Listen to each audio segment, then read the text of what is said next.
we're having my dear cousin here Hello. and Miss Joy. We're gonna make it short and sweet. We're gonna try to talk about anything and everything. Two Catholics being here, sharing the same love of Mary, sharing the same love of Jesus, Yeah. wanting to be online, creative, passionate about being online, creating content, and all those stuff. So you kind of have the gist of the thing here. So that's how we got it started. So how do you feel, my dear? Well, I do feel wonderful, actually. Happy to be here, happy to be with all of you, and happy to share, actually, share the same love. So it's going to be great. Yes, crazy day today. Tell us more.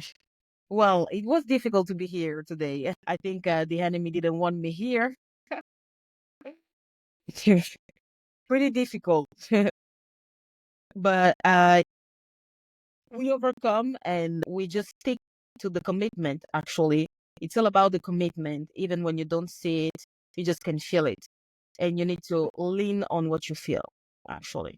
My point today was like, even if we have to do 15 minutes of video, was still gonna happen. Because I know how hard it is to even show up here online Yeah, in front of the camera and speaking just in to front of practice. people. Tell us more about your story, my dear. I Well, know we cousins here, but nobody knows that except for us. except for us. Well, so I woke up this morning and I was like feeling dizzy and everything. And I was like, this is not normal. Since we just, we decided the day, we saved the date and the hour, everything was set and everything was going like smoothly, everything so smooth. And I was like, thank God, you really want us to do this. It's so smooth.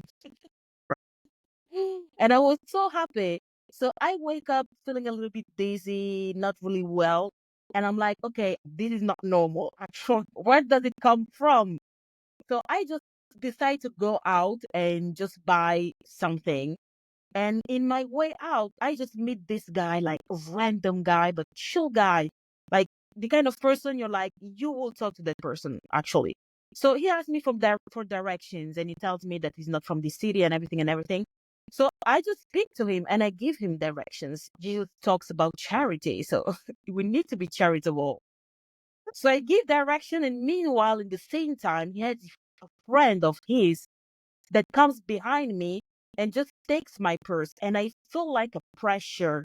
I don't really feel the hand, but I feel a pressure in my purse. And when I just turn around, like it's a second, the boy already stole my wallet. And when I turn back around to just start to insult the guy and take him, like grab him, they are just running crazy. And I am just shocked at the same time of what happened. And I'm like, what is going on? Literally, what is going on?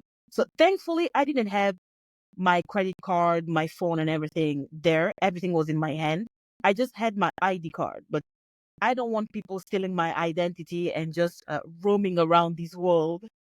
So I'm like, really? Is this a joke? Like, this literally happened to me right now when I have something to do. So I'm like, okay, I will go to the police station. It will take me a few minutes and everything will go back to the order. I get to the police station, first of all, to get a policeman, it was like hell. Okay. It was just hell to get a policeman. Then I get the policeman like after 1 hour, more or less. I get to do the paperwork. And he just tells me, okay, I have to lunch break. So you wait. Wow. And I'm like, is this professional coming from you? I just came here. You made me wait hours. And now you tell me you have a lunch break. We don't care about your lunch break. We do not care about your lunch break because I have something to do, mind you, at the same time.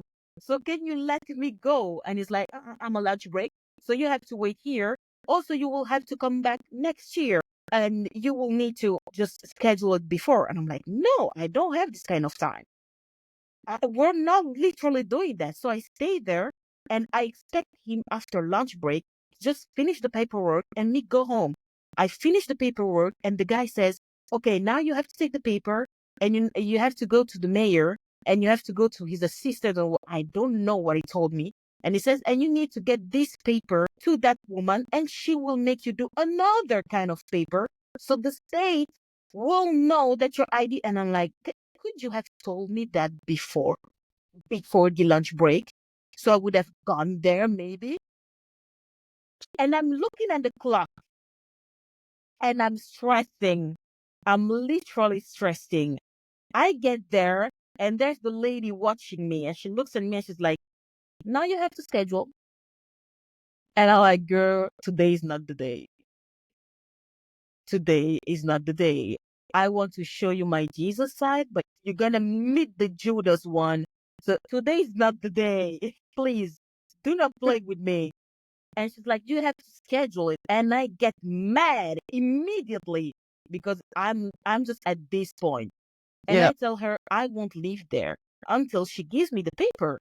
So she says like, okay, so then wait in line. We don't have time. There are other people. Wait in line. So they make me wait in line, but like another hour. And now we are past our time. Like we are past our time. So I look at the clock. I get up. I go back to the lady and I tell her, girl, are you playing with my nerves? Are you just playing? When you look at me, is this just a joke? Do I look like someone right now you can joke with?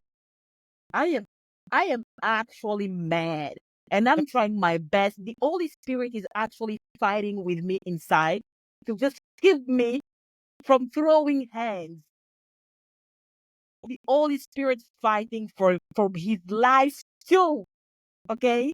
And you are playing with his effort. This is a joke. And she's like, okay, we'll take you 40 minutes. And I'm like, yeah, this is a joke. 40 minutes. So I wait another 40 minutes. I get to do the paperwork. And she's like, okay, now that the paper is done, you have to go to the website and finish what we start. I'm like, what? I thought the policeman would do the job. Now I'm here. And now that I'm here and I thought you would have done the job, you send me to the website and you tell me that I have 5 hours or 6 hours to do it in order to be registered. And I'm like, why are you making this impossible? Like something so easy. You come to the policeman, you do your thing, and you go back. Why are you making this so impossible? And she's like, I don't know. You know, the kind of lady who doesn't want to be there. What? She Yep. wanted to spend Christmas with her Yep. family and have. Yeah. So she's actually mad that she's there. Yeah. So She's she does frustrated. no efforts when she Mm-hmm. speaks to you, and she Mm-hmm. has the attitude. So she gives you the attitude all the way on.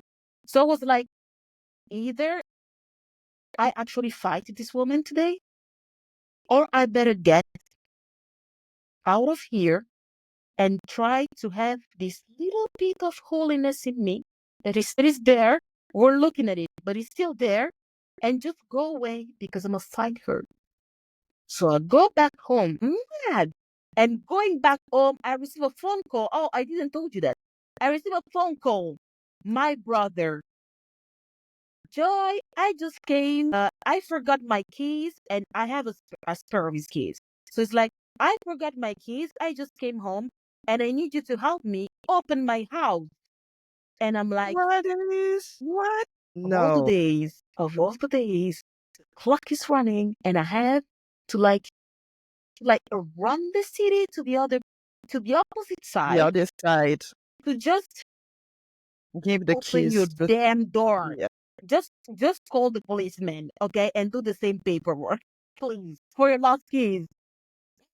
So I go there to open it. So I forgot that part. Yeah, it happened. So I go there, and he just came from Cameroon.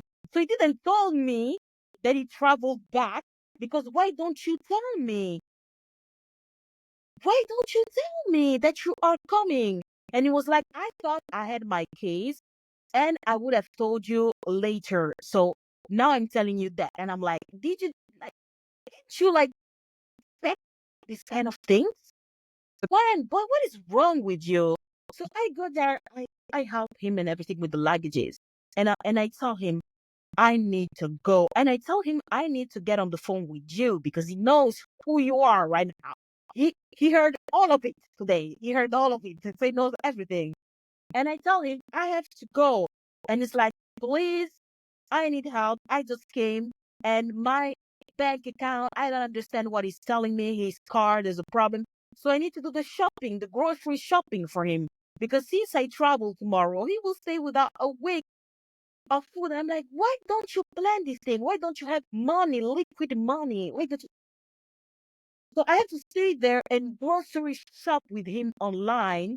So in order for him to get something tomorrow and just buy him something today, so he doesn't have problems with it. And he needs to run like his computer, so he needs internet. And I have to share my connection. I'm like, I have to go. And it's like, I'm sorry, I have to like put messages because he didn't said anything to anyone. So people needed to know. So I'm like, I have to send messages to my aunt, to my dad, and he needed connection. And I'm like, this is really a joke. Oh, this is really a joke. I have to go. I really do have to go. And after hours, like he says, 15 minutes, 15 minutes in Africa. When you say 15 minutes, I'm like, okay, an hour. Yeah, and at that point, I'm saying to Jesus, charity my eye. Next time, charity my eye. Okay, next time, charity my eye. And there's the Holy Spirit coming like, man, we need to fight right now. Okay, it's on. Let's go back there. Okay, let's We're do doing this. it. We're Let's doing it. wrestle. Let's wrestle. And I finally get out of there and I come back home. And I'm like, I just say a quick little prayer to Mary. And I say in my heart, please, even if I have 10 minutes left, even if I have 5 seconds left, I will do this live. I want to do it. And I will ask Letty if she's okay with it. And even if I have 5 minutes left, please, when I get home, those are the 5 minutes we need. And that's how I just got there. And when you leave such things in the same day, you might actually lose hope and get really mad and say, okay, and never mind the live stream. I don't want it anymore. I don't want to talk. Matter of fact, I don't like talking in front of the camera. So you know what? That was a sign. That was a sign. So I'm gonna throw hands at my cousins. I won't do it. So let's leave. And there's something inside of you telling you, no, this is supposed to happen. This is supposed to happen. And you won't just give up because this, that happened. You need to, you feel sick and you have a child. What are you doing? You will just leave him? You just do your duty. Yep. You have no option. And I think every single time that I'm trying to record video, especially ever since the last couple of months, there's that feeling of me just getting into not doing it anymore. I'm not even like motivated to do it. Yeah. And then there's just that thing inside of you that just tells you, do it. It doesn't have to be perfect. It doesn't have to be the perfect finishing that you are having in your head. Just do it. Just do it. Just do it. I've been doing the last 15 days challenge, where I was showing up here on YouTube, just sharing anything and everything. There was nothing planned, nothing scripted. Everything was unscripted. It was just as it was in my head, in my mind, in my heart. Just show up. Just show up. And every single day, I could tell you, I had no idea what I was going to talk about. I was like, well, what am I going to say? I'm tired, coming back from work. Like, I'm going to eat. I'm hungry. Have to cook. Yeah, you have a lot of things that you can just pile up as excuses. And every single time, when you're really looking through it, you're just like, it's nothing. Yeah. It's not an excuse. It's not an excuse. So what's been your excuse for not showing up before, my dear? I know we talked a bit about it. Well, my excuse has always been perfection, I can say too. Like, everything needs to be perfect, how I imagine it, in order to show up. And I'm someone who has a problem with control, actually. I want more than perfection is the fact that I want to control the outcome and how things are managed. So I am unable to do such, like, just show up, because I don't have control if I just do it. I need to control it. So I need to know, what am I going to do? Who am I going to talk to? How many people will attend? And how will be the outcome? Like, will it speak good or not? If I feel like I won't speak good, don't even think I'm going to be there. Don't even think that. Because once I don't feel control, I just don't do it. And I think this is it, the control. I just been putting myself in God's place with that control, absurd control, I have to say, because I needed everything to be how I said. And I couldn't do anything like, God speaks to you, he tells you something, but he never gives you all the details. Well, without details, I'm not going to show up. I'm not, because I can't control it. If I can control it, I can't have the thing like I want it. And if I don't have it like I want it, why am I there? And I think the thought that I had today with everything that was happening with you, it's like she's probably gonna less be in the thinking process of being in front of the camera and having everything in the mind and be like, okay, I have to say something, I have to say anything, I have to say this and that and that. Did it help you to not? Actually, it did help me to just like, I am actually surprised of myself because I'm here in front of the camera. As you know, everything that I hate, like my worst fear is actually taking place right now and I'm speaking. And it helped me to not overthink it because I'm sure that I would have overthought it and I would never done it. I would have never done it. I would have told you, you know what? I don't feel it actually. I don't feel like it's a good time and everything. I would have just stepped back, But the fact that I had all of this going out, it just, how can I say it? It just went out of my mind and I couldn't script it. Because I remember when I woke up this morning, I woke up so early, it was 7 a.m. And I was like, I'm going to pray. I'm going to get ready. I'm going to think it. I'm going to script it. I'm going to give a form to it. And I'm going to be dressed like this. And I'm going to wear this kind of makeup. Like everything was scene staged, prepared. And it went just sideways, actually sideways. And I feel like indeed is that way where I always says that the enemy is going to do everything to kind of stop you, but at the same time, it's going to help you because if God allows it, it's for your Yeah, own good. It's only for your own good. I always say that in everything, it will always be for your own good at some point. it's So true. if you had the process and the thinking that you had this morning, what would you talk about? What was your plan in your head? What was your script in your head? In my head, it was scripted like, okay, I will give like quick presentations of myself. I will talk about my faith. I will talk about some challenges, but I will choose the challenges actually. I won't let you lead. I won't let that girl lead. So I was like, okay, quick presentation, something funny. Then you just talk about God, your faith, some challenges in order to, you know, say how you have this faith, but you choose the challenges, you choose the faith, you choose everything. And actually, I was just going to give people something actually very superficial because I feel like whenever I speak, I give something more inside. Whenever I open my mouth and I say something, I can't help but giving something more profound. And I didn't want it. So I just staged it and chose what I would say, how I would say it. Okay. And I was like, this will be max 40 minutes, max. So I don't have the time to go deeper. It's like a cover. You kind of And pulling. you mostly don't have the time to get me deeper. I always have the time for that, you know that. Yeah, I know how strong you are and how capable you are.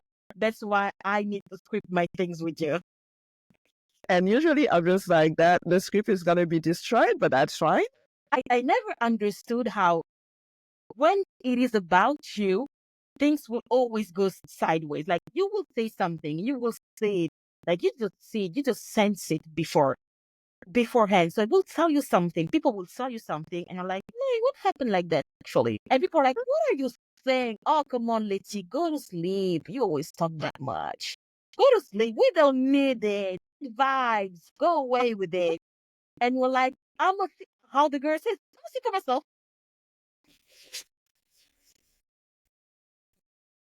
I'm gonna see for myself. And then it literally happens how you saw it. And you're like, you just come back and be like, oh, Letty, what did you say last time? I'm listening. I would say what was the biggest insight that you've got since we kind of talked more, because I know you went through your own crisis the first time when you wanted to show up on camera. That was a big crisis. And then everything I feel like changed from that point. So what was those insight for you? And especially relationship with Jesus. Just tell quickly to people how we got to meet each other again, because from that moment they will understand that nothing is normal. It's all supernatural. I was going to my own life crisis in Italy. And as you know, Letty's my cousin, but she's my eldest cousin. So we didn't have the time because she moved on really quick to Canada, actually. And I was young, so young. So she couldn't talk to me about nothing. I didn't had nothing in my mind. The last time we actually saw each other was in Italy, and you were so little. It was Yeah, like, a babe, a oh, child. yeah. I was like, Mr. Mini. You couldn't talk up to me about nothing actually at that No. period of my life.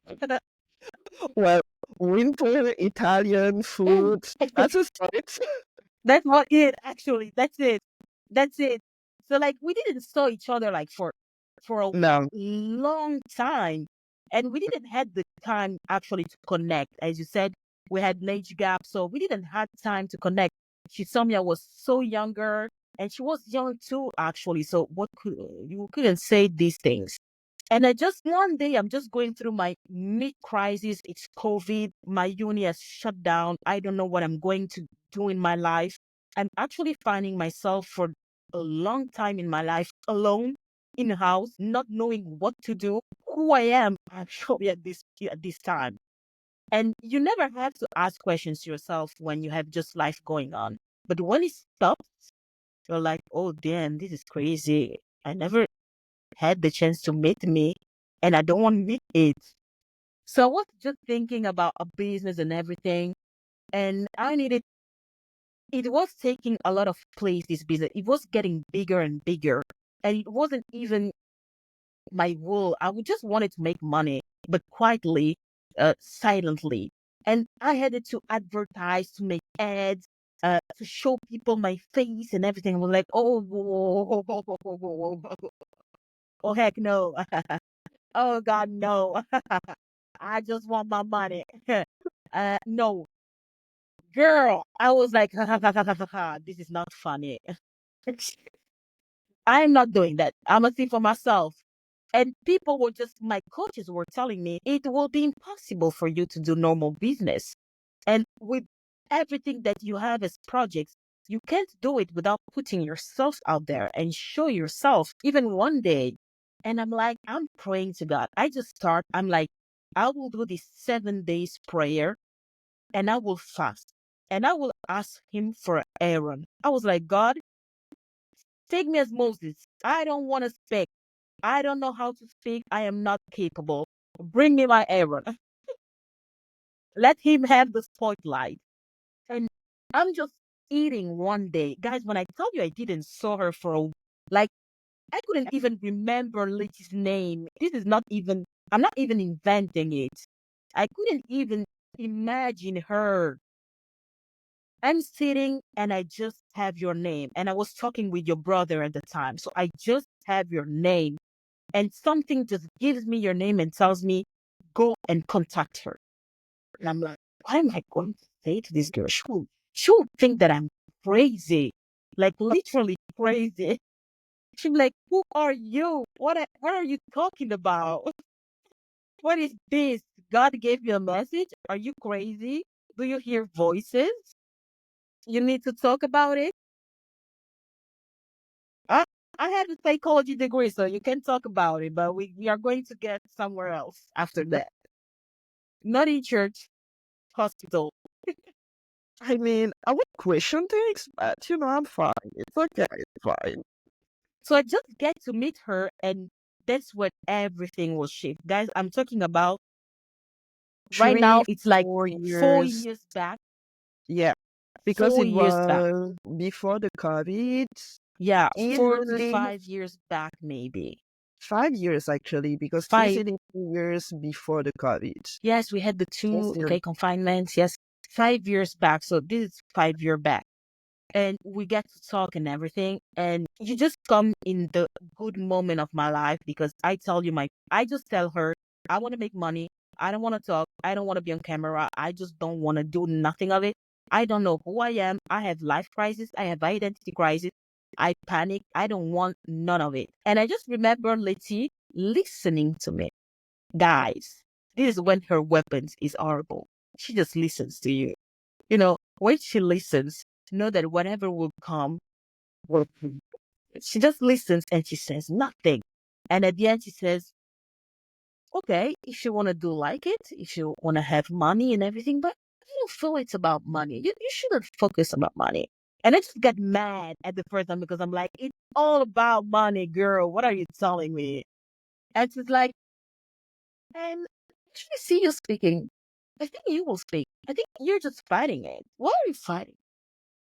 And I'm like, or are you saying the contrary of what I'm telling you? I am telling you I don't want to speak. And now you're asking me why I don't want to speak. I don't want to tell you why I don't want to speak. I just don't want to speak. And you start like debunking things in me and making them go out. So we have a way back reality, like 5 years back. And guys know that she's really good because 5 years later, I am here on camera talking to you. Showing your cute face with confidence. It took 5 years, guys, and that woman in front of you to just get it. I mean, she just, how can I say that? God sometimes just needs a bit, not even that much. Because when you talk to me, you didn't say that much. It was just good questions leading to question yourself and have great answers. So go deeper. And it just needs that little bit. You just needed to open something, like a door for me to get inside and connect to me. So today I can say that after my epiphany, because I can tell you all of this, guys, it will be too long, 5 years long, actually. We can stay here 5 years. After 5 years, I had my epiphany, and all those 5 years, it was not, it's just not one day you're like, okay, I must speak in front of the camera. It's not, it's just like a journey. You really, exactly. And lately, I had my own epiphany where I was like, my problem is control. But the year before, my problem was I can't love. And my problem before, I need to forgive people. The year before, I need to forgive me.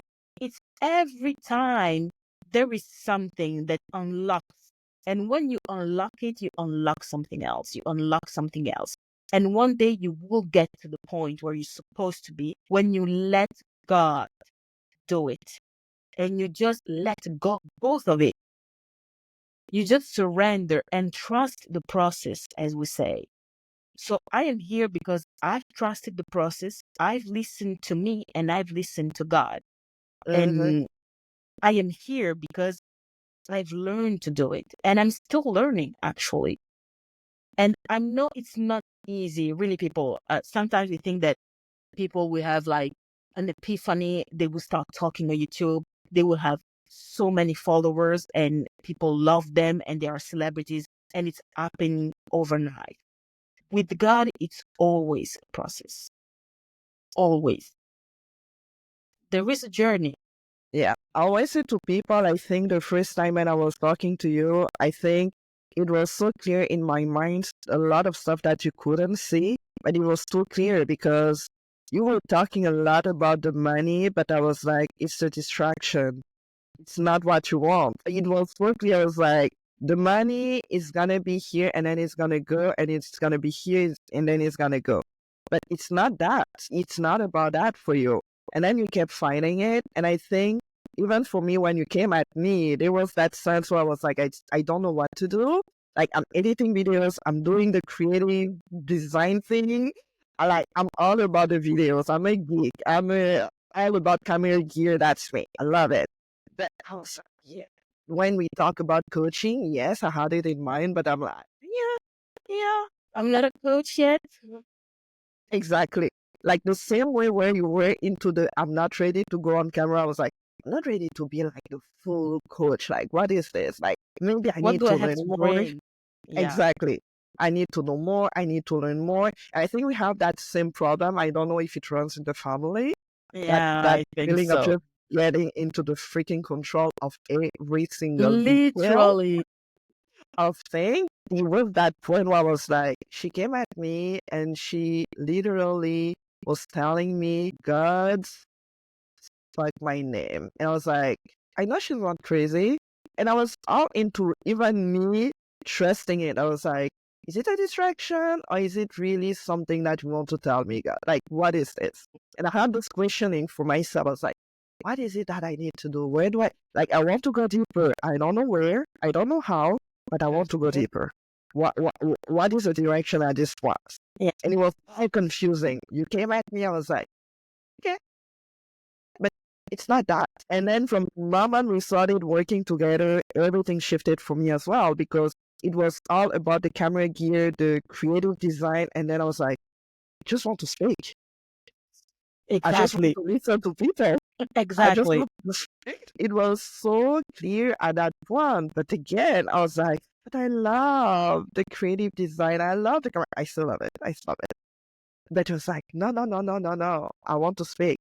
And the desire just became clear. Just like you, every single year, there was something that I had to get rid of. The moment that we started working together, even in front of the camera, I still had my own superficial cover. I was like, Yeah. I needed to be pretty. I needed to be cute. There was, and I remember when you literally told me, oh, you're kind of empty inside. I was like, that hit hard. I was Yeah, like, that was crazy actually. I know. It was, I took it from you. and I was like, I was okay with that because I was like, damn, I'm empty inside. What is this? What does that mean? Like, what? And then every time we were talking to me, I was like, okay, God is speaking right now. What is he gonna say this time? Like every single, I was like, what is he gonna say this time? Like, what did I do again? It was like that child that literally messed up, and it was just like, oh my God, what did I do again? Like, What is it I, this time? I Leave was me like, I thought, alone. yeah, I thought I heard it well. Like, God, like what? Like, I thought, I was like, nope, nope, go deeper. I was like, how deeper that thing needs to be. And I don't like that when it's too deep as well. So I was like, Exactly. let's do it that way. So ever since then, I'm at a point where I'm like, the unscripted, the natural thing where I just want to speak to people. The graphic don't need to be there if there's no time for that. It's just to show up. And that's how when we talked the last time, I was like, how did I have an idea? It's an interview. I mean, Exactly. how bad could that be if we do an interview? I mean, worst case scenario, the camera is gonna do the bug. It's fine. It's fine. Nobody's gonna hate us for that. Not too many people, hopefully. For your first crisis when you went on camera, what was it about the crisis? Like, what was that about? Well, it was actually about me more than only the camera. It's always about you. When you have a camera, you feel seen. I felt seen and unsafe at the same time because I was like, damn, people are seeing my imperfections, and how limited I am. I have such short confidence in myself, to not say pretty not existent actually, that I was like, people will see it. So I felt like naked. And then the second thing was like, I am not used to be seen. I am not used to be heard. I'm more used when people tell me to just shut up and do not speak, do not express yourself, do not express your feelings. This is how I grew up. Okay. In my family, it was seen bad to just talk. You should just shut up and listen. So I am not used to be listened, to be seen, and I have a problem with that. My own voice, actually, in own my own way to express myself, and I felt actually literally vulnerable, and again in loss of control. So when I got up there for the first time, I saw the people because I was like, yeah, people will gossip and say this, but it was actually a reflection of me. I just saw me. And I never saw me like that. Never that much. And I remember when I approached you, my only goal was for you to just coach me on how editing videos, all the creative part, because I saw your work and I was like, okay, she's a real creative and everything. I'm gonna need her to coach me so I will put good content. And I was like, I'm okay with camera. I just need the creative part. And when you just entered and we had this first session when you were like, okay, tell me more, tell me what are you looking for, what you expect from me, what you expect from you, and everything. And I was just giving you all my expectations, and you started diving like really deeply with your questions and going deeper than, okay, it's just an image on YouTube and creative videos. This girl has just a problem. It's deeper. Like, when this will get out, she will be able to do everything she wants, but she needs to actually reflect on that. And I think it's the same connection with you. Like, you felt like you were ready to be a coach, but in a creative way. And you end up coaching somewhere else where you didn't felt you were called to, but you have an anointment on it. And how we say God qualifies, who he calls, he qualifies before. So you are qualified, but you don't feel it. You don't feel the anointment. And I was like, I needed help there. So you went there. It wasn't about the YouTube video. It was actually about me. When you know that you are seen and all your imperfections are there and you see yourself too, it's pretty hard. Actually, it's pretty harsh. And I used to see people on YouTube and I was like, oh, that's too easy. I can do it. But no, I can't. I literally can't. You need to build something, and something non-toxic. Yeah. I think it's just like a reflection of you seeing more your imperfections and seeing the beauty in you, giving something, Yeah. right? Yeah. Because if you're not used to give, you're more used to shut, then it's like, but what do I know from me that I can give to people? Exactly. It's this simple question. And I think the relationship that you had between creating your content, being on videos, being on camera, was more about getting to know yourself more than actually just creating the cute design. And that's Exactly. how the journey kind of started, because I was like, you can create any cute design you want. But if you start feeling stuck and having that crisis from the moment you even are on camera, how do you gonna get and create content to connect with other people if you can't connect with yourself? Exactly. And that was the question, because I was like, I have the thing where it's like, if you can't trust yourself, how can you trust God? And I know that was my question for you. I was like, And it hit me hard. what God gave you as a person, as his child, as his creature. So the Exactly. relationship goes back to it. It's like, how can you build that relationship with him, therefore building the trust within yourself? And that's why I think it takes so many years.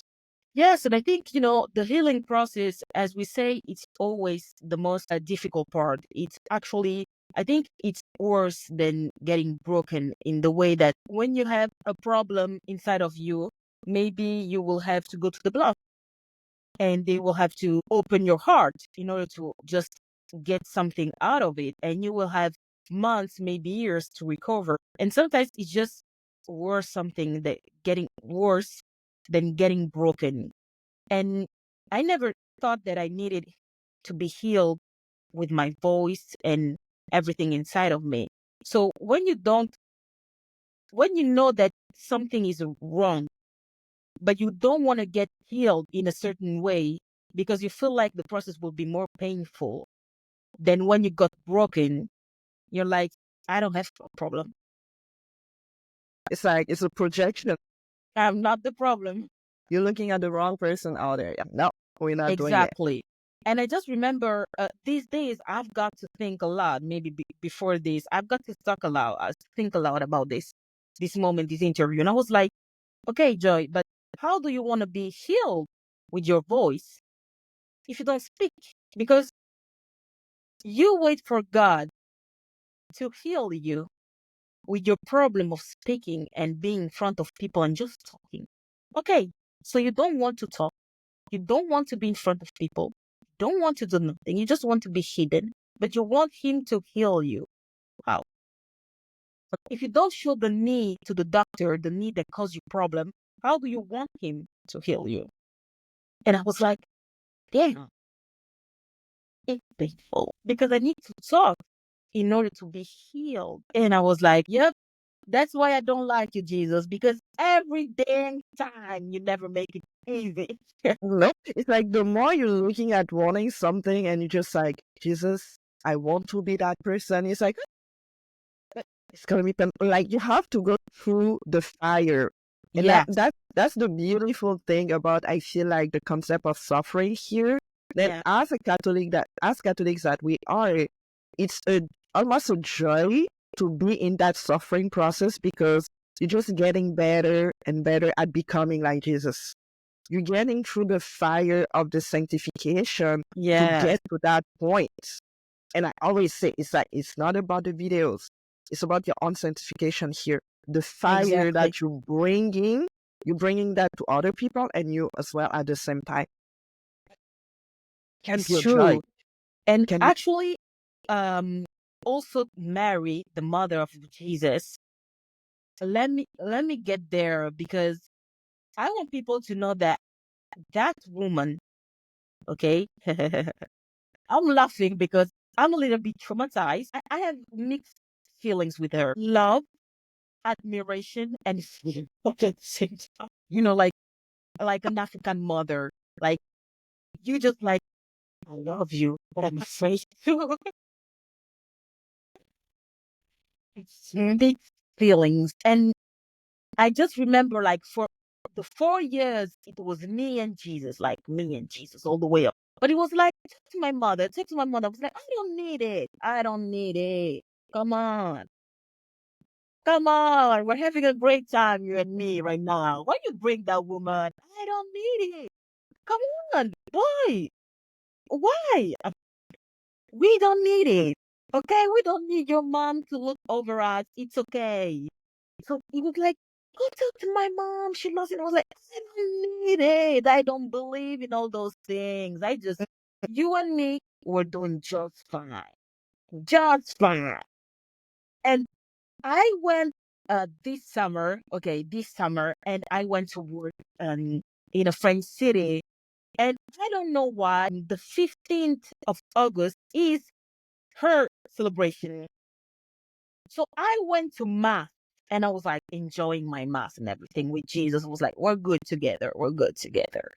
And I just feel something for that woman. And I'm like, oh, I'm intrigued by this woman. I want to know more. So I just do, guys, when I tell you, take things seriously with her, because I didn't take it enough seriously. I was like, okay, I want to say this little prayer. I was like, okay, I just want to know you better. So this is what we are going to do. This year will be under your protection, under your covering. I am a woman. I want to know me better as a woman and as a woman of God. And so I want a woman like you to show me the way to be the best version of the woman I am. So this year is a woman like you and me. But I said it like this, you know what I mean? I was like, I don't want to know boy in here. I just want you and me, us girls. And she was like, don't repeat it again. Don't repeat it again. I want to know me better. I want to discover myself better. After a process, I came to this period of my life where I feel I heal and I'm still healing, but I need to know me. Right now, I need to know me. So I need to know what I like, what I don't like, what are my limits, and where can I go above or under. And what kind of woman I am. Because I have been a child. I am a child of God. I've been a little girl, but it's time for me to be a woman. I want to enter a next step, and I need a woman to teach me.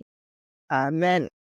And she said, okay, I'm going to show you your limits, and you will have to get above, because it's not the limit.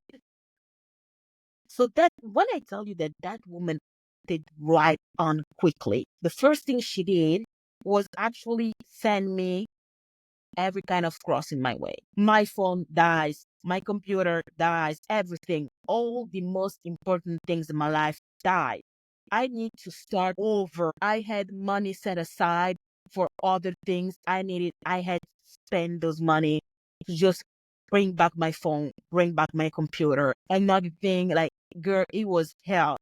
I started at school. The year was hell too. Teachers were hell. Everything was hell for me at the beginning. And I was like, I hate here. I hate it here. And you are the problem. And you are the problem. And she was like, well, now you get to know yourself. Are you good? if you're not in front of some problems of life. Now you get to know yourself. And she was like, I'm not finished. So I keep doing my work up at church, and I'm like, this year I won't speak. No one will talk to me. I talk to no one. I will just disappear. I don't want friends. I was like horrible. And she's like, cute, but no, cute, but no. You will have friends, and I'm gonna give you new ones. Let's go. And at church, you don't like to be a little bit engaged with things. You don't like to commit yourself with some things. Let's commit. Let's commit.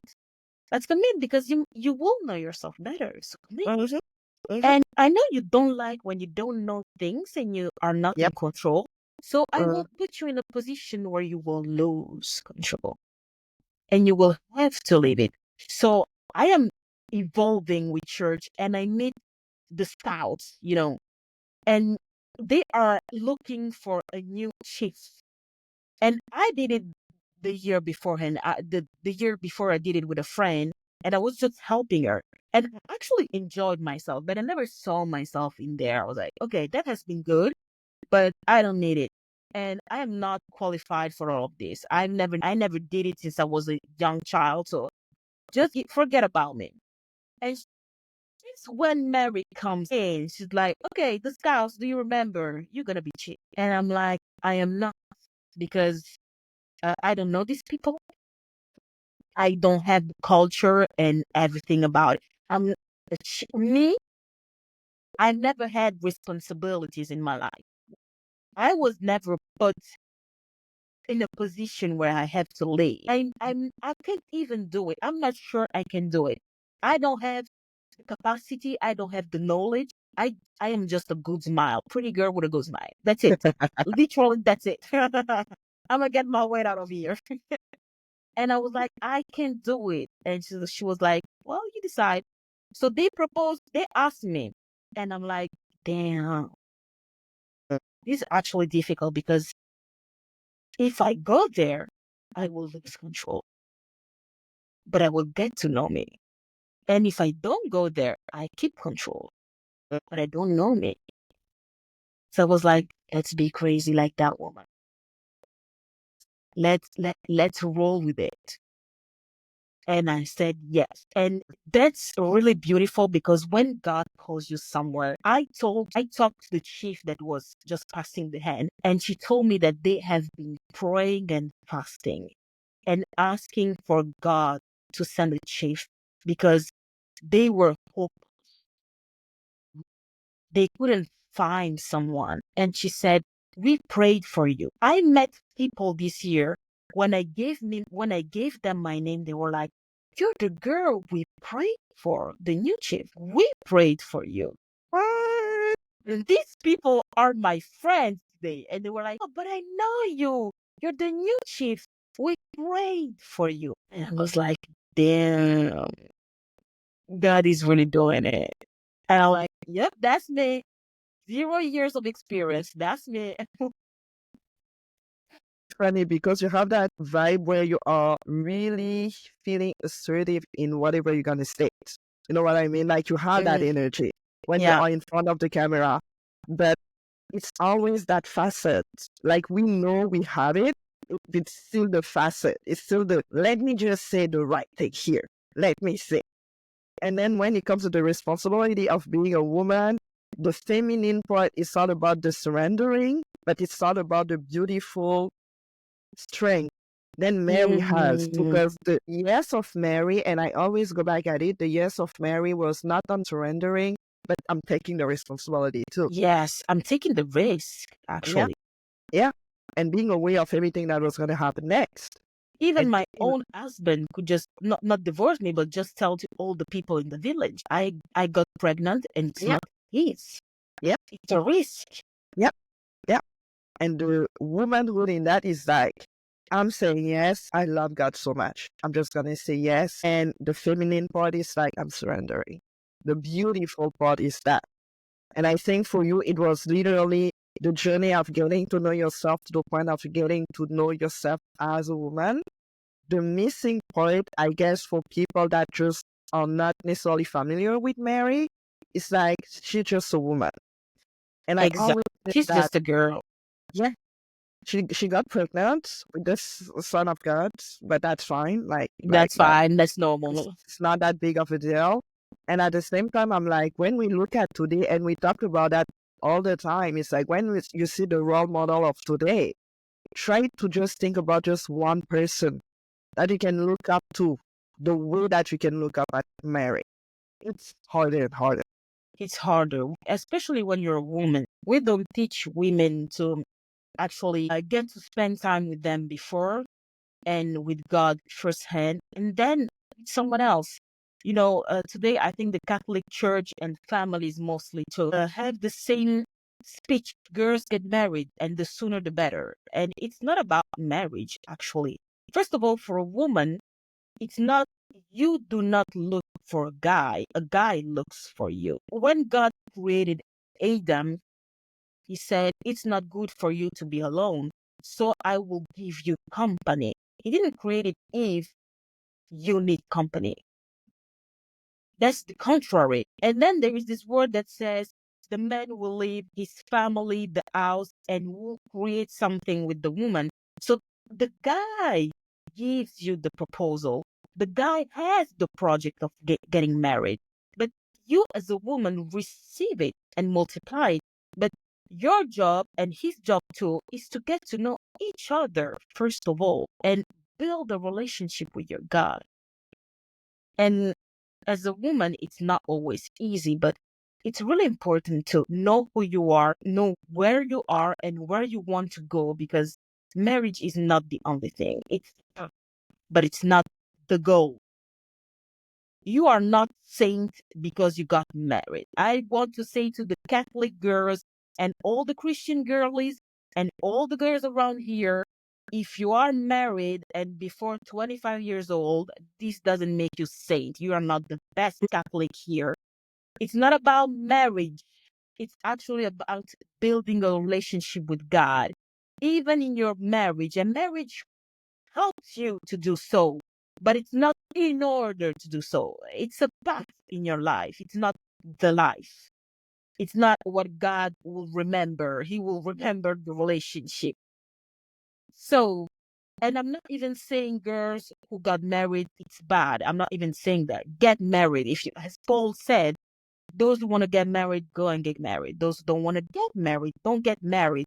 This means that God doesn't give enough weight on what is your situation of life. It's just a situationship.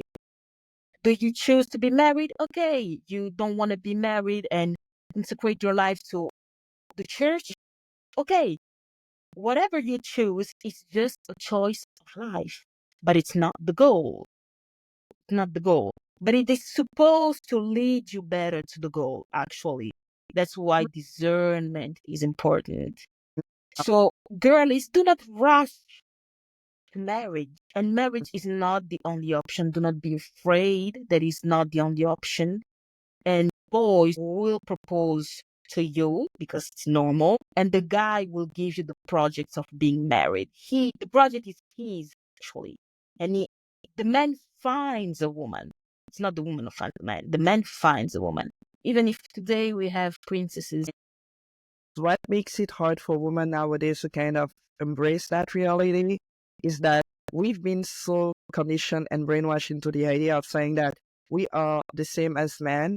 We do have the same roles as men, to the point of forgetting the womanhood and the feminine part that we have that complete the manhood, rather than being the same into the same plate. Because this is how you're getting those crisis dynamics where it's just problematic all the damn time.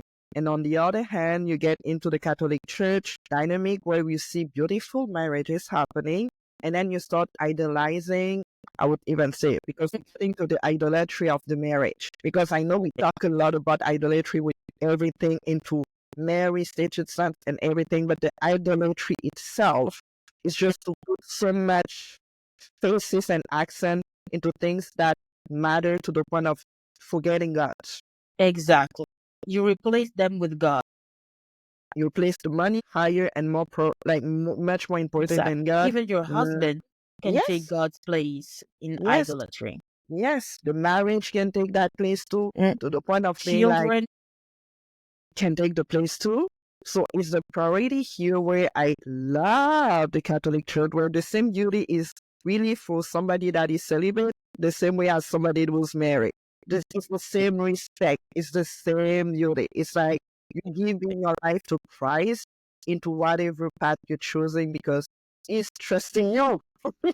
We're really gonna talk about the Black community too because I feel like with Black women, it's a bit harder to get through, to get it through, to just understand the role of that woman. The same way I would see African women being very surrendering when I see the counterpart here in North America, there's still that difficulty. What do you think it comes from? Especially for the younger generation, to be honest, than I for... think, well, if it's about Black people, when I niche it, everything about us is very difficult. Our history, our past, and ancestors, there is a lot actually to take away. You know, it's like a Russian doll. There is always a layer. And I think the generation nowadays, as you said, first of all, we are mixing roles, women and men. So we don't complement each other again that well because men do not even do the first step again because you have a woman that will take it bad. Like, I am capable. Why are you doing this? I want to do it. So men don't even know what to do, when to do it, and everything. So for Black girls, it is more difficult, I have to say, to just go with it, trust it, and everything. I think our culture, our families, mostly our families and culture, both of them, and our faith, we do have faith, our own beliefs that are mixed with our culture. Actually, both go together, and so it's difficult to say who is who, and we passed it on to generations. So Black women and Black girls too. It's difficult because it depends too. Are you the eldest? Are you the youngest? Are you the middle child? There are different narratives on everyone, actually. And family expects different things from all those different children based on the position. And the eldest always has the biggest burden, we have to say, the biggest burden. So it's not easy for the eldest to just concentrate. I'm taking the eldest right now. It's not easy for the eldest to just concentrate and be like, okay, I'm gonna discover myself. I will build a relationship with God. I do this and everything. She has to get married. She has to bring money. She has to help a family and everything. She has to look after the brothers and sisters. She has to look after the parents. She needs to be the role model, and she has to succeed in life. So everything is actually upon her shoulders. Her family, her brothers and sisters, and her own family with her husband and children. So she doesn't have time, literally. That poor child is sacrificed. So There's a battle here for sure. I think what I see from Black women, and probably the reference that I'm gonna get here is gonna be from the North America part, is that there's a lot into the media, to be honest, because every movie, video clip that you're gonna watch from Black woman, it's always in a position where she's the easy chick, I would say. She's the beautiful, curvy, bootylicious. She's seen for whatever she looks like and never for whatever it's deeper. And you grew up looking at that. You grew up loving people like Nicki Minaj. You're growing looking up to people like that because there's nothing better out there. Like, as a Black girl, and I always say, go wider. Rather than just looking at the Black woman, go ask the woman. And that's where I see Mary as being the woman with the big W. That literally includes the black, the yellow, the blue. She is including all of it. So no matter where you are with your culture, you see yourself, you're relating to her as a woman. Because even if we don't know much about her in the Bible, everything we know is that the grace of just being a woman. She doesn't need more to be relatable. And I think today we playing with the identity into the way where we seeing the identity being the first thing that you need to see. Go deeper than that. Because there's a lot of differences just between the African woman and the North American woman, Black woman. We have so many differences. We have a lot in common, but there's a decency that I see with African women sometimes I don't always see with the African American here. And I'm not even generalizing for everybody, but you can see that. So for you to even find that, like you said, the beauty of just being a woman was to go back at Mary. Yeah. Well, I think, as you said, it's, I could say, the role model. And it's not about race. It's not about your skin color. It's just about you, inside of you, your soul, your brain, your spirit, your mind, everything, your creativity, all that you hold, everything that you hold inside of you that makes you a woman and unleash the genius of a woman, actually. So it is about getting back to Mary, but it's also, I think, if you want to be a Nicki Minaj in the beginning, just be a Nicki Minaj. I think you just need to experience something sometimes. You don't get to become holy. The Saint Carla Acutis said, "We all are born original and we all die photocopies." Oh, that's beautiful. And it is a problem with a society that is giving like a pattern that you are supposed to look like this. So you are supposed to dress like this. This is how fashion is working. So dress like this.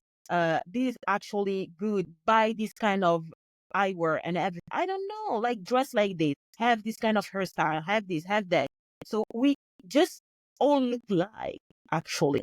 How can you define yourself looking like everyone else and being like everyone else? And how God can see himself in you when he has put himself in you, but you're just like everyone else. So you're just copy. And it's not even about, oh, I'm a dress like this. It's not about dressing. This is not about looks. This is about you. This is about your mind. This is about your soul. This is about how you think, what you believe. Uh, I don't know. It is about you. I don't care what you wear. You can be like everyone else outside, but inside, what is there? So I think Black women have a lot of problems. Actually, society also puts a burden on Black women because it's all about, you have to fight for this right, you have to fight for this, you have to fight for that. And as Black people, actually, we are still underrepresented because it is not normal that, oh, the first Black woman to do this, the first Black woman to do that, till today. That shows that we are still underrepresented. And that shows that we still effectively don't see wider and don't get out of our own limitations. Okay, only white women can do that. Why? You can feel underrepresented, but sometimes I feel like, especially for Black women, they want to take all the way, even if it's not asked. Like there's something in the education, like in Black families usually, where you just give a lot of responsibilities. So when you grow up, you feel like you have to take it all. Like you forget that you're just a human being. So you put on the weight, you keep putting on the weight, and then you keep it inside, and then you're shutting down. And then at some point you just explode. And you explode in the worst possible situations. And that's where we're getting all the crazy Black woman stories where it's like you just kept so much inside that the issue that we can have in Black families is the lack of expression. The lack of that intimacy even sometimes, because like you said, grew up being used to just shut down. Not saying anything, not expressing. A woman, naturally, we're going to express ourselves. Yeah. And it's On going to a be good side ugly. way. Yeah, sometimes it's not cute because we don't even know how to express ourselves properly. Exactly. And you don't have that model usually around you. So you're starting to just expressing in any type of way. That's because you saw people acting like that. Who's the decent woman around you? You don't see none. And then we keep reminding you that you're just less of a creature or less of a human being. And then you're forgetting that intimacy, that relationship that you would have with God. And then as a woman to look up to Mary. And then all the intimacy of just being a woman is just lost into the dynamic of it. It's just lost. And I feel like we lost that focus of just being women, and we've been told. And the other thing is that broken families is a problem. Broken families is an issue. It's an issue. I would always say the same way we need Jesus, the same way we need Mary. He's the second Adam, she's the second Eve. Yeah. I don't think it's random. No, I don't think it's I don't think it's random. random. I don't know. I was like, what do you think? Do you think it was just an accident? No, Like something just up in the air? Like, God okay, is not accidental. you know? So that's the point where I always say the broken families, if there's not the daddy and the mommy, you need to compensate. You will always have to Exactly. Always. compensate.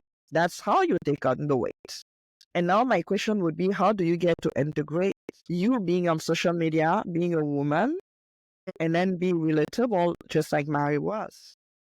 Well, I think it's all about being yourself, as we all say today. It's all about knowing yourself, listening to yourself, building a relationship with God, knowing Him, and it's a mutual trusting relationship. He trusts you, you trust Him. And when you get on social media, social media is good and it's bad at the same time. I'm not one of these people who's like, social media is bad. Yeah, okay, it's bad, but you're still using it, so stop it. Stop it. Come on. It's not only bad, okay? It changed our lives for the best and for the worst too. So there are both sides to social media, the good side and the bad side. And I think you just need to build something stronger inside of you in order to get there, because you will get it, the good side and the wrong side. You will both have it. And in order to be relatable, in order to speak to people, you can speak to people if you can speak to you, if you can understand yourself. You can be relatable to people if you're relatable to your own self. And it's not about, I will get there because I want followers. It's about, I'm going to get there. I'm going to say my truth. And whether they believe me or not, I'm going to say my truth. And we will see. And you just get committed. And sometimes it's about vision too. I want to get there because I want to this, that. Okay. So you have the end goal, the final goal. You have the picture, but you don't know how you will get there. But you know that you have to do something in order to get there. Like, okay, let's start with social media. So you obey, you commit, and you see not by vision, but by faith. So you replace your eyes and you put faith in it. And you just see. And you keep saying with your eyes closed, because that's faith. But I just think that now I can all transfer it. And I'm going to say this, I can all transfer it with the fact that it is important to start with you. Everything starts with you. And it's not the new age, be yourself, be who That's you what I are. was No, going to say. this is so selfish, and it's Yeah. all you. And we are living in a community. We are living in the world. There are other people. It is not only about you. And people are not always wrong. And people are not always the problem. And you are not always in the right place. But first, you build your relationship. When you do it with Jesus, you build you in Him, and then you build you in Him with others. I think there's always a dissociation, especially with the new age, where it's either you have to choose the world or you have to choose yourself. It's never the in between. And that's how I feel like being Christian, being Catholic is the integration of understanding there's the charity for other people and it's your own work to do. You can't give what you don't have. I'm getting confirmed soon. So with my mentor, there's a lot of things that we're talking about here about being able to just give more. But in order to give more, you need to be so filled up with the grace of God, so filled up with it, with the divine. Then it's the point where you can't keep it for yourself anymore. You have that fire in you because it's just too much. You want to share it. You want to talk about it. You want to say so many things. It's like Jesus can save you. You being the Jesus guy, you being the Jesus guy. Things I would never thought that I would. Yeah, literally. Because did you see yourself being, let's say, the school girl or the Catholic girl at the degree you are now? Yeah. Did you see yourself being that person? Never. At all? Never, ever, ever. Like they would have told me, I would have been like, yeah, whatever. Yeah, whatever. No, I never saw myself there. I never even asked for it. I didn't search and look for it. It just happened with the journey. And when things shift in you, God rearrange your life every time. So when He arranges the interior, He rearranges the exterior too. So I never saw myself there, and I couldn't even see myself one day in front of this camera talking to you. I would have never, ever, ever thought about it and seen it actually happening. And I think that's where everything is beautiful. You're like, in 5 years, you can change, you can realize many things, mature, and actually, you always get closer to the woman you want to be and the woman you are in Christ. You always get closer. You just need to walk. You just don't sit. You walk. You keep walking. Jesus walked.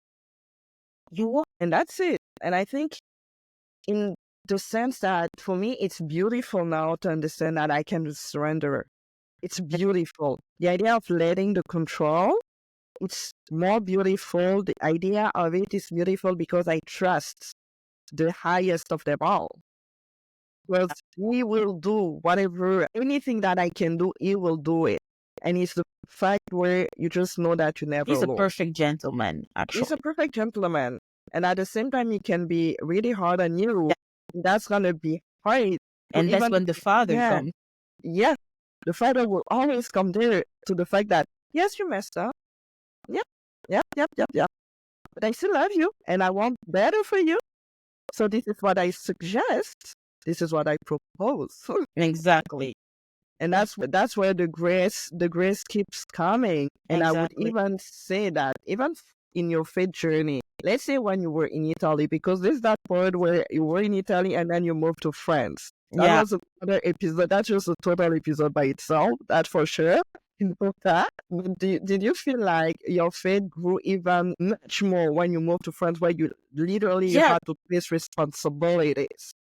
I can say yes, actually, but it's subtle. It's subtle. I can say that I had a greater faith maybe in Italy when I was in the middle of all the problems I had and all my difficulties. And I had like the fire, as we can call it, and the fire of the newborn, actually. And in France, it's like the old wine becoming finer. You grow up, you mature, and I can say that my faith is no longer looking like the baby faith with all the fire and the energy, and you don't care if you have a problem before your hand, you just believe. But you are in a relationship much closer. Okay, so you just take things differently. You have faith, as I can say, but the kind of faith of a person who has been maturing it, of a person who has been through life and is full of wisdom. It's different from knowledge. You are newborn, you have knowledge. You are older, you have wisdom. And it's that kind of faith. It's a faith where you don't need to rush. You don't need to be agitated. You actually look at things, see them and be like, okay, this one, discernment. Okay, that's it. Jesus, that's the thing. Okay, what's the other thing? You really are in this kind of relationship where, you are the disciple actually walking without him. When you're newborn, you have Jesus with his disciples, so with the apostles. So you have that kind of faith, the apostles with Jesus. And my faith in France is the apostles without Jesus, maturing. So I can say that, it's literally different, but deep. You don't feel the difference into Jesus not being as close as it was before. Yeah, you do feel the difference. You do feel the difference. And I think as a child, you just have some attachment issues and everything that you need to work on, because he shows you another form of love, and you have to quite accept it that he's not close than as he was before, but that he's still close, more than you can even see. And that's where maturing comes and kicks in, and where faith His house. You are in His presence. You don't see the presence anymore, but you are still in the presence. Much more now. So I just remember I told God lately, because yeah, you have your own doubts, and you're like, I want to control because you are in attachment issues and everything. And I just told him, okay, I am tired because this is so tiring, controlling, wanting to know everything, wanting to feel you, wanting to see you as before. And I just came to say that day, God, you be God and I'm gonna be me, because it's too much of a burden for me to try to be you every day. Whenever I want to control, whenever I want to know it, whenever I am perfectionist and I want to know the outcome before everything. And I know I can be a great pain indeed. So I just told him, God, you be God. You be the father.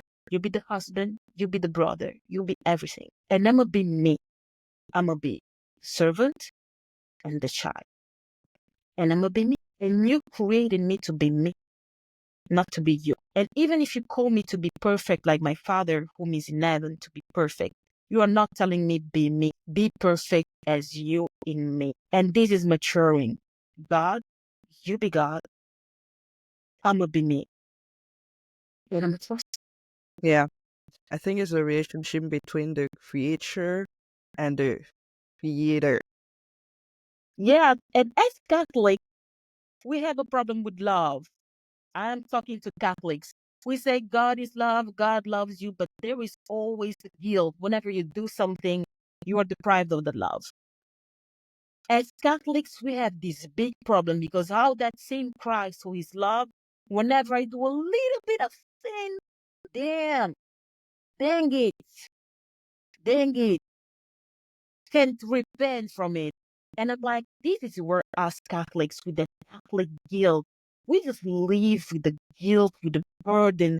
And you're there like, damn, I have sinned today. I have, like, every day, you're actually doing this same thing to you. Like, this Catholic guilt is a burden.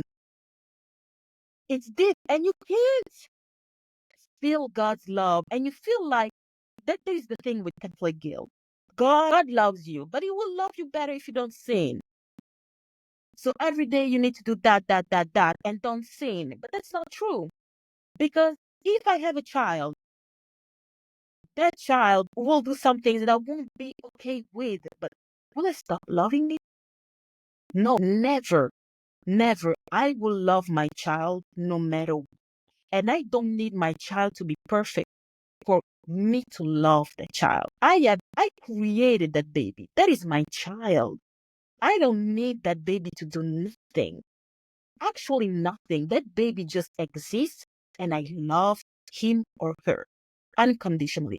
That is the same thing with God. You just exist, and He loves you because you exist. Obviously, it's better if you don't sin, but not be guilty with it every day. And I learned that there are some things we are just way all over our heads. Like, I have learned recently that everything that is sexual sin, in the Catholic Church, oh my goodness, oh my goodness, oh my goodness, you are going to burn to hell if you try to do something like that. Even if you feel something for someone, it's like, a sin. Why are you feeling? What is going on with you? Do you want to burn in hell? This is too much, because there are even some, like, not even sexual, but some scenes mixed with sexuality that are not that horrible for God. And I'm gonna give you an example. I think it was Mary Magdalene, but I'm not sure. The woman who had The prostitute? yes, the prostitute, Mary and Magdalene. people were casting, like, were throwing rocks at her, and they were like, she needs to die. And because she did that, she was a prostitute, she did that's horrible. And Jesus said, okay, the one without sin cast the first rock. Okay, let me tell you how I see it. They are telling to Jesus that poor lady's business, okay, all the way up. And it's sexual. Jesus had many ways to respond. And he didn't respond to the sexual thing. He just said, who is without sin? That's the first one. He didn't make a fuss about it. And then he looked at the woman and he said, will you do it again? No. Then go. Don't sin no more. Go. The thing is that Jesus knows we have a body. Okay. He knows we are human beings. We feel things. Okay. So he knows we have pulsions. Girl, he knows we have pulsions. He knows all of it. And he's not saying do it, but he's saying, I Be am not better. taking away my love from you for it. I know I created you like that. I'm asking you to be better. When you fall, sinning is like falling. Get up. But I'm not actually loving you less because you fell. And that's the thing with the Christian guilt. You take away yourself from his love and so you can't get up because you have the guilt. But with the guilt, you don't get up. You get up with love. That's the problem with Christian guilt. And Christians, Catholic, I feel like what I've learned throughout even the most recent years, I think the catechism, we've got a poor catechism type of training when we were younger. There's a lot of things that I'm discovering today just by me reading it again and understanding more of the concept that we learned growing up. And I'm like, that guilt is not from God. That guilt is from the enemy. exactly. And that's the point where you see the separation right there when you start feeling guilty and you don't want to kind of show yourself.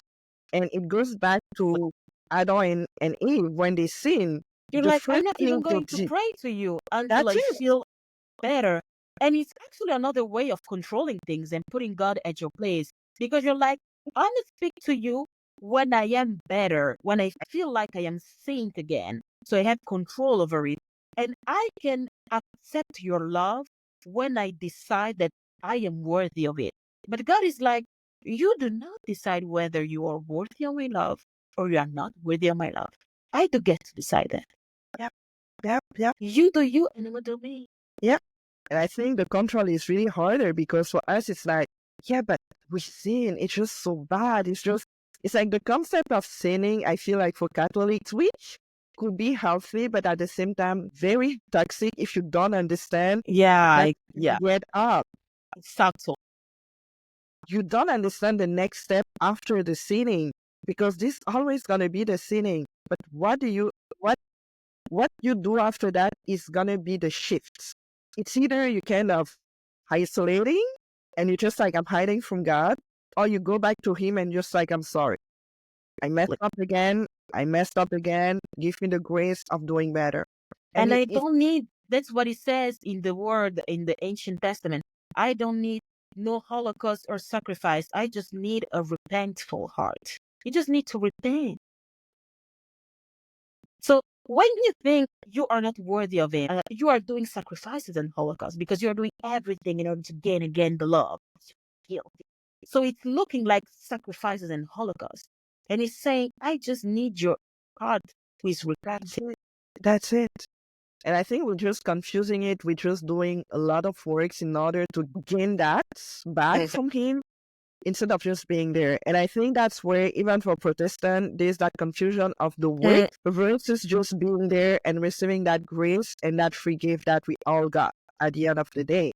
And where I feel like our mindset is just so plugged into, we need to work at it. We need to work at it. And you need to work at it. I would not even say the contrary. You need to work at it because you need to understand what that came from. But you need to ask God grace first. You're not gonna see nothing if you're not asking for God grace. You're not saying nothing. Because in your own eyes, what can you see? Won't see it. If God can even give you that grace. No, you won't see it. So the first thing is like, you're feeling guilty. Understand that the guilt itself can just block you from your relationship with God. When you understand that it's not from God. The fear is not from God. The guilt is not from God. What do you need to do? Go back to confession. This is the most beautiful way of just doing the things as Catholics. And I can tell that for many years, I haven't even just taken advantage of that, I have to say. And it was hard because after many years, you're just like, when you get that conviction that you need to go back at it, like it's probably one of the only ways Yeah. just go Yeah. back at it. It's a Just like, battle. yeah, it's a battle. Just like after many years. So, like, what am I gonna say? Like, I messed up so bad. Like, it's gonna be long. I don't want to bother the priest. It's gonna be long. Myself, I have done nothing wrong. Yeah, that's it. It's like, it's either I did too much or I Yes. didn't. I don't think about something that wrong to go there. No, like, I was good. I was good. I was good. And then you go back at it and then you just start like listing the things. Just the exercise of saying it out loud to the priest is already sanctifying you in a way because you're just feeling it and you have that outside perspective of just going it back to you and then you're receiving the grace of it, of just doing better after. It's something that is beautiful, but it's most painful thing as humans because we don't like our business out there. Nobody We likes it. don't, and it's actually it's painful for us to be so little. You know, when they say humble yourself before God, it is so difficult for us to be so little without power, and so we are like, I am little, I am with no power, and I am actually awful inside. It's like actually awful. I don't like it what I say, and there is all of it, and you feel like, yeah, I have no power in it. I am nobody right now. And it's so difficult to be that humble that much. It is so difficult. It goes against our nature. Because we have that natural tendency of just being like, I can do anything by myself. Again, the culture kind of trains us at it, at saying that you're good, you're good. You don't need nobody else. And now you need an invisible God. Like, seriously? And then you go back at it, you're just like, actually, I know I can do anything by myself. This is when actually knowing that.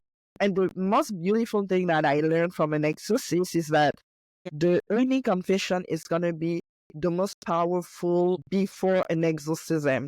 Like, doing your confession regularly is Yeah. the most beautiful, You biggest humble yourself exorcism. before God, there is nothing more powerful. That's it. It's the biggest exorcism that you will ever have to do. Rather than going through the exorcism yourself, just go to confession and that thing. And I know there's a difference now, where you just see and you're just like, okay. Well, I didn't see it like that. I definitely didn't see it like that. But Yeah, now literally. yeah, because now when we're talking about the free gift, let's say the free gift, because the concept of the Catholic when it comes to the free gift is really, we know that we're aware of the fact that the grace, everything that we receive is free. You don't need to work for that. And I know that's still a confusion that non-Catholics have about the works and all those things. Sometimes I'm like, let's say for Protestant, I feel like it can be easier, or at least feels easier, to know that you've been saved. And then when you're saved, you're good, type of thing. Even for me, I don't think it's a reality, to be honest. But what is your perspective on that? On being easily saved. Yeah. Versus Well, understanding that you're gonna mess up every time. yeah, that's the problem actually, and Going back that's at it. where the Christian guilt is a problem. Yeah. Because it's a good thing to, I mean, this guilt helps you to always rewatch your actions and make yourself accountable, because people don't make themselves enough accountable today. Everything is their fault, your fault, not fault. No, it's never your fault. So it keeps you accountable and you can read yourself. But it is dangerous because you can effectively shut yourself down from God's love and grace. And the fact we are saved. Normally, we are saved. Catholic people will say, you are saved if you do this, that. But we are saved, actually. God calls all of us. Not everyone will be at the party, but He calls everyone to the party, actually. So it's not easy to believe that you are saved, mostly when you are a sinful creature. And you're like, how can my sinful being can ever be saved. And I do not even, I don't deserve your love. And I don't deserve to be freely saved, to be freely loved. You need to make me pay for it, do something. Because in this world, you have to do something in order to get something. So even in families, sometimes you are not even freely loved. You are loved because you did this. So your family loves you, your parents loves you. So love is not free. You do, you do, so you get love. And we have this perspective of love, doing to be loved. God is let me do and be still. I love you.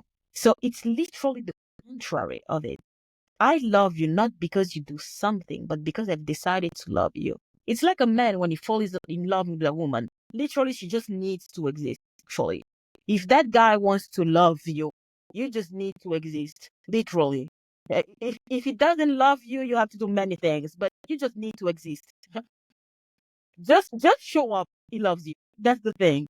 And that's the same thing with God. I just love you. Just exist. I love you. I am not asking you to do, I am asking you to let me do. And that's different because you don't know how to let people do. You know how to do in order to get. You don't know how to receive freely. It's let me do, let me give, and you receive. We don't know how to receive freely because every time we receive, we pay the price. And when I say I paid the price, is today I cooked you this and you Yeah, gave me that. yeah. We always pay the price. So it's difficult for us to have the concept of free will, free love, free salvation. These are concepts that don't go with our world, actually. And you need to rebrain your brain. I was gonna say, because I was gonna be like, it's a total contradiction with here where nothing is free. It's technically nothing. Just the idea of just paying somebody, let's say the money is a exchange thing. You're paying somebody to do anything, or you're getting paid to do anything. The concept itself, it's so ingrained here that the contradiction goes for you being a Christian in the world and still being in the world, understanding it in order to even Exactly. function in the world. When you're trying to be in the world but outside of it and not having your brain wrapped up in that dynamic of just always giving, receiving, and having something that can be free. And especially, I feel like for love, like you said, it's like, it's the point where it's like a lot more intimate. So to even let yourself be loved, you have to get rid of all of the layers. Like you said, getting naked to the point of appreciating getting naked because you know the person in front of you, God, your husband, loves you, you trust him, and that's it. And that concept is so far because the crisis that we have here, I always say, comes down to love. Crisis, love. That's it. Like, we can put any words, we can put the mental health, we can put the financial problem, issue. It always comes down to love. It's always that. And the contradiction, like you said, is like the free. How do you think that woman actually can be able to kind of reprogram that? How do you see that happen, especially here on social media? Social media. Oh, whoa. Yeah, that's a hard work actually to reprogram you, but it is possible. I think first of all, acknowledge it. Just acknowledge it because it won't come like that. So you just need to acknowledge and make it like lie in your heart. I have free will. I am freely saved. I am freely loved. Just let it lie down. Let it lie down. Jesus will, as I said, you don't have to do. He does. That's the thing. When you understand that he does, you don't do, the brain starts to shift. And when they say Christ is the head and we are the body, is that the body doesn't need to understand what the brain is saying. Like, you don't brain with the brain. My hand is not braining with my brain. My brain says something and the hand moves. But my hand is connected through the nerves to the brain. So my hand understands what my brain is saying. Well, it's the same thing with Jesus.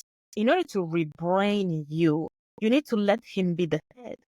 And you be the body part that needs function. And people say, okay, but that doesn't mean I will be me. I'm a body part. No. It's not actually forgetting about you because he is the head. It's you working with him. Because when God comes in our lives, he says, this is my vision for you. This is my plan. Do you like it? Can we work together? It's not can I work for you, it's can we work together toward this goal? But you need to be connected. And Jesus said in the Bible, I am the sign of the contradiction. So God will always be a contradiction with this world. That's why Jesus said, give to Caesar what is to Caesar and to God what is to God. For my kingdom is not from this world. So he just laid it out there. These are two different things. There is Caesar's kingdom and there is my kingdom. And you can't understand my kingdom with Caesar's kingdom. But my kingdom operates in Caesar's kingdom. So you need to be in my kingdom, understand my kingdom, operate in this kingdom, knowing the kingdom. And you need Christ. Amen. Girl, you are killing it. Like, I'm getting like so much gems here. I'm like, amen, amen, amen. I think I couldn't even say that more beautifully than what you just said. Because to me, the first part is the humbleness. Humbleness is hard. Because like you said, it was one head and one only. Can be two, can be three, can be more. There's one head. Exactly. There's a reason why we just have one head. And we have multiple organs. Everybody has a role in the kingdom. I feel like the contradiction plays here when in the world you are called to be a leader and responsible of anything and everything ahead. And for men, it's the role of a man to kind of lead because it's always going to lead you to go to God first. A proper man, proper husband is the role that is going to be given. The woman, she's going to follow that. The problem is that in the couple, when you want to have two heads, that's how it starts clashing because the dynamic is not the same no more. You're here to serve. And I think in the coaching is probably the most beautiful part. The click really happened. I think I would say this last Sunday. Was it the last Sunday? Yes. Oh, Because it was recently. yeah, very recently. He was talking, I think the priest was talking about Mary and how she said yes from the moment that there was the annunciation when she said yes to receiving Jesus. The first thing she did was to go to her cousin to help, not to be out there and be like, I'm gonna be the mother of them. I'm carrying the Son of God. Look at me. No, that was not. That's the first thing that she did. It's like, how can I serve? I'm so in fire. I'm so loved. I feel so loved that I'm here to give. What can I do? And I think it's a proper way of always understanding that your humbleness comes from the point of you serving people. Even as being and having a successful business, it's never your job to be the boss. It's always your job to understand your clients. It's always your job to serve. And it clicked so beautifully for me. When I was praying after the communion, I was like, damn, that's why I love Mary. Mhm. She was the first guy, the first coach. She actually got it right. I'm like, wow. And then it was such an infusion. I was like, Holy Spirit, I don't know what's going on. There was so many fires in my brain. I couldn't keep up. I was like, whoa, whoa, whoa, whoa, whoa, whoa, whoa, whoa. Before God gave us the Son because he loved us so much for our sins, for Jesus loved us so much that he gave his mom to us. It was like, whoa. Damn. Yeah. Like I was speechless. Love, giving. Yeah. And this is how you feel. This is how you are aligned. This is how everything start to get aligned. It's like, how can I serve? It's the first question you need to ask How yourself. can I serve? How can I serve? Yeah. It's like, It's not like, how can I make money in this business or just me being coach? How can I understand people that come at me? Because I'm not going to push them to me. I'm going to invite them and be like, this is what I propose. And I was talking to my mentor because he had his own journey, especially into like trying to understand what he wanted to do after him retiring. And I was like, this is where I'm getting confused because I'm trying to integrate me being Catholic, Christian, and serving. And I want to be on social media, creating the content. But there's so much into just being a leader, being all about you, the new age, like you said. That is so in contradiction in what I want to do, the way I want to do. That is so hard for me to find somebody and be like, how can I serve the proper way? And not having the same narrative into being the leader you can be. It's all about you. I'm like, it's not about me. First of all, please, like, can we stop that narrative? It's not about me. It's all about Christ. Like whatever I do here is not me. Please, please. I'm here, but it's not. I'm just doing it for the kingdom. It's not for me. Exactly. And I was like, whoa. I was like, how can I integrate that? And he was like, just ask. I was like, how about that? Just ask Simple. him. Simple. Like, you're trying to do all that work in your brain, and you always forget that the grace have to come first. Whatever you do, you need to pray. It was like, first step, as being a coach or just helping people out there, the first thing you need to do, pray for us to ask the grace of the Lord to even you having the strength to help people out there. That's the first step. There's nothing you're going to say before it that's going to do anything in every single part of your life. You want to get married? Pray. Pray for it. Ask for it. Then go out there and start looking for the husband and the neighbor because you're just so far from just that relationship with the Lord that you don't know. Once my epiphany is Well, thank you, Mary. That was, the Holy Spirit was in me big time. I had to stay in so many minutes into just silence. yeah, meditate. Yeah, it was still processing the whole day. When you ask, you receive. And when you You receive, shall receive. you're never ready for that. Those who knock will have the door open. Those who ask Mhm. will have the answer. Yeah. Yeah. But for you, what was I would say the slaps, I would say that God gives you throughout your journey. I would say even from the moment we started talking, let's say anything that you wanting, you thought that you were doing, and then you just got realigned. But getting the slap, I think the slap is being humbled every time in the journey. It's a humbling journey. With God, it's always being humbling. And I think, yeah, the slaps I've had is me thinking that I'm going there and I am not going there. Me just building it, making it perfect for Him to just lead. No, He doesn't even need to lead me. I lead me. You just open. So it was like, I did it. You just open. And me just being redirected. And the slap is, it seems like when God redirects you, it's the opposite way. It's never the opposite way. It's the same way in the best direction. He never takes, like, what you want, what you see. It's not there. It's just not adjusted in the plan. But it's the good thing. So she's like, hold the thought, hold it, but let's get it there. Okay? So you are here. Let's just get here. Hold that. And when he redirects you, he perfects. It makes you perfect for it. Like redirecting is perfection. And when you are there, you want to be perfect. You can't be perfect. But when he redirects you, he makes you perfect for it. It is your path. It is the plan. So she qualifies the unqualified, as they say. And I think this is a slap because we always think about something, how it's supposed to go. And when you let him go, you will receive a slap. The same gift wrapped differently. ooh, it's always been the same gift, I feel. It never changes.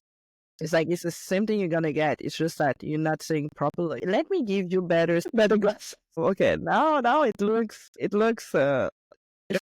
differently, but a lot better. A lot better. And I remember your episode, you coming to France. Unless you want to share it, but I love that episode because it was just such a you living in Italy. There was a lot of episodes, but I feel like the last episode before you even get your feet onto the To the French ground. side on the ground, that was intense because that I feel like that's where you felt more of that calling. It was big. I felt like this was a slum. This was a slum. As the others, but indeed, me leaving that country was actually insane and supernatural. And calling was not there. Calling was here, and here wasn't my vision. Here wasn't my family's vision. Here was nobody's vision. Here was the desert, the actually the failure. And for him to call you there, it's like, what is going on? I don't want it. And I remember my mom being the last missing piece for me to get here. And she said, no, no. And I started praying and I said, God, I won't move if I don't have the blessing. It was the missing piece. And everybody was like, forget about it because your mom, knowing the Yeah, woman who she is, yeah. no, that ain't gonna happen. Your mom is. She's the strong. So everyone was like, never mind. And I remember my mom calling me one day. It was in the morning, like 8 a.m. Say, dang, why are you calling me that early? And she said, I heard God's voice this morning. And I didn't heard it inside of me. He spoke To like, her, yes, like in literally. the ancient testament, the voice speaking, he spoke. And he said, let her. That was crazy. That was crazy because my mom was the missing. And that's when my mom understood something. God was calling his maternity and paternity authority back and said, you as a parent have a plan, I as a parent have a plan. The difference here is that I am blaming my parenthood for my child, and the plan you have for my child is not the right one. It is not my plan. And you are my child too. So if you want to know my plan, you too have to allow. This is the first time I had this duo. And my mom was like, yeah. My mom never heard God's voice. And she's still shocked this day. She heard the voice. Like it didn't even spoke in a dream. Little voice inside of you. He awoke, it's like she was sleeping. She got awoken by that voice. A big voice, like a thunder. Let her go. When I say that one is one, yeah, me coming here was not my plan. Would have never been my plan, neither my mom's plan, but it was God's. And at the end of the day, God's plan is actually reuniting with our past. That's the beautiful thing. Always, always. And you kept saying no at the beginning. Every time you would hear Friends, I was like, girl, what are your thoughts about Friends? It's just a door that opens, and I feel like it might be the direction for you, but you were so stuck into you're always no. This was a punishment for me at the beginning. But I think it's just the routine that's just growing up in Italy too. There's a lot here too in the nostalgia. Because even if your home is the worst of them all, it's still your home. That will never change. Just called to leave it just like that. Just leave it. That's it. Just leave without notice. No, yeah. And not necessarily a clear plan when getting to France, but just like the big idea. And I think that's what was scary for you. It's like, I don't even have a proper, specific outline plan. Exactly what I'm going to do on the first day, on the second day, on the first week, on the first month. And then I was like, how can it be worse though? What's the worst thing that's going to happen? Because there's not a lot of options. You got to be just fine. But you have to say yes. I have to say yes. I have to say yes. I have to take the risk, and I have to on it. And this is when my faith shifted. The relationship, my faith, and that's the moment it shifted. When you find yourself in a place you never wanted to be, without a plan, and you have to trust. When you don't even feel him that close. He was closer to you when you were in Italy, but not that close. Yeah. It's like you just feel the distance, although he's still there, like you said. It's really similar to what Saint Teresa of Avila was saying in her the interior castle. I'm just obsessed with the woman. Clearly, she's my patron from all over, and she was literally sharing that as just the consolation that we gave, especially when either you're beginning your Christianity journey or just you're going back to the faith. And is that what I call the honeymoon? What we call the honeymoon? Because you feel Jesus, you've got all the beautiful things, you feel a lot of things. He's giving you that. It's like you just because you're a child, so it's just like just to get you excited about it is the baby faith part. You're just like you feeling that as a child, like you love it. And then it's like, okay, time to grow up a bit here. I'm just gonna let you a little bit. I'm still there, but I'm not gonna show up as much just for you to test how I would say loyal in a way you're gonna be, or you feel like it was just you were going back for the consolation, or you were going back for me.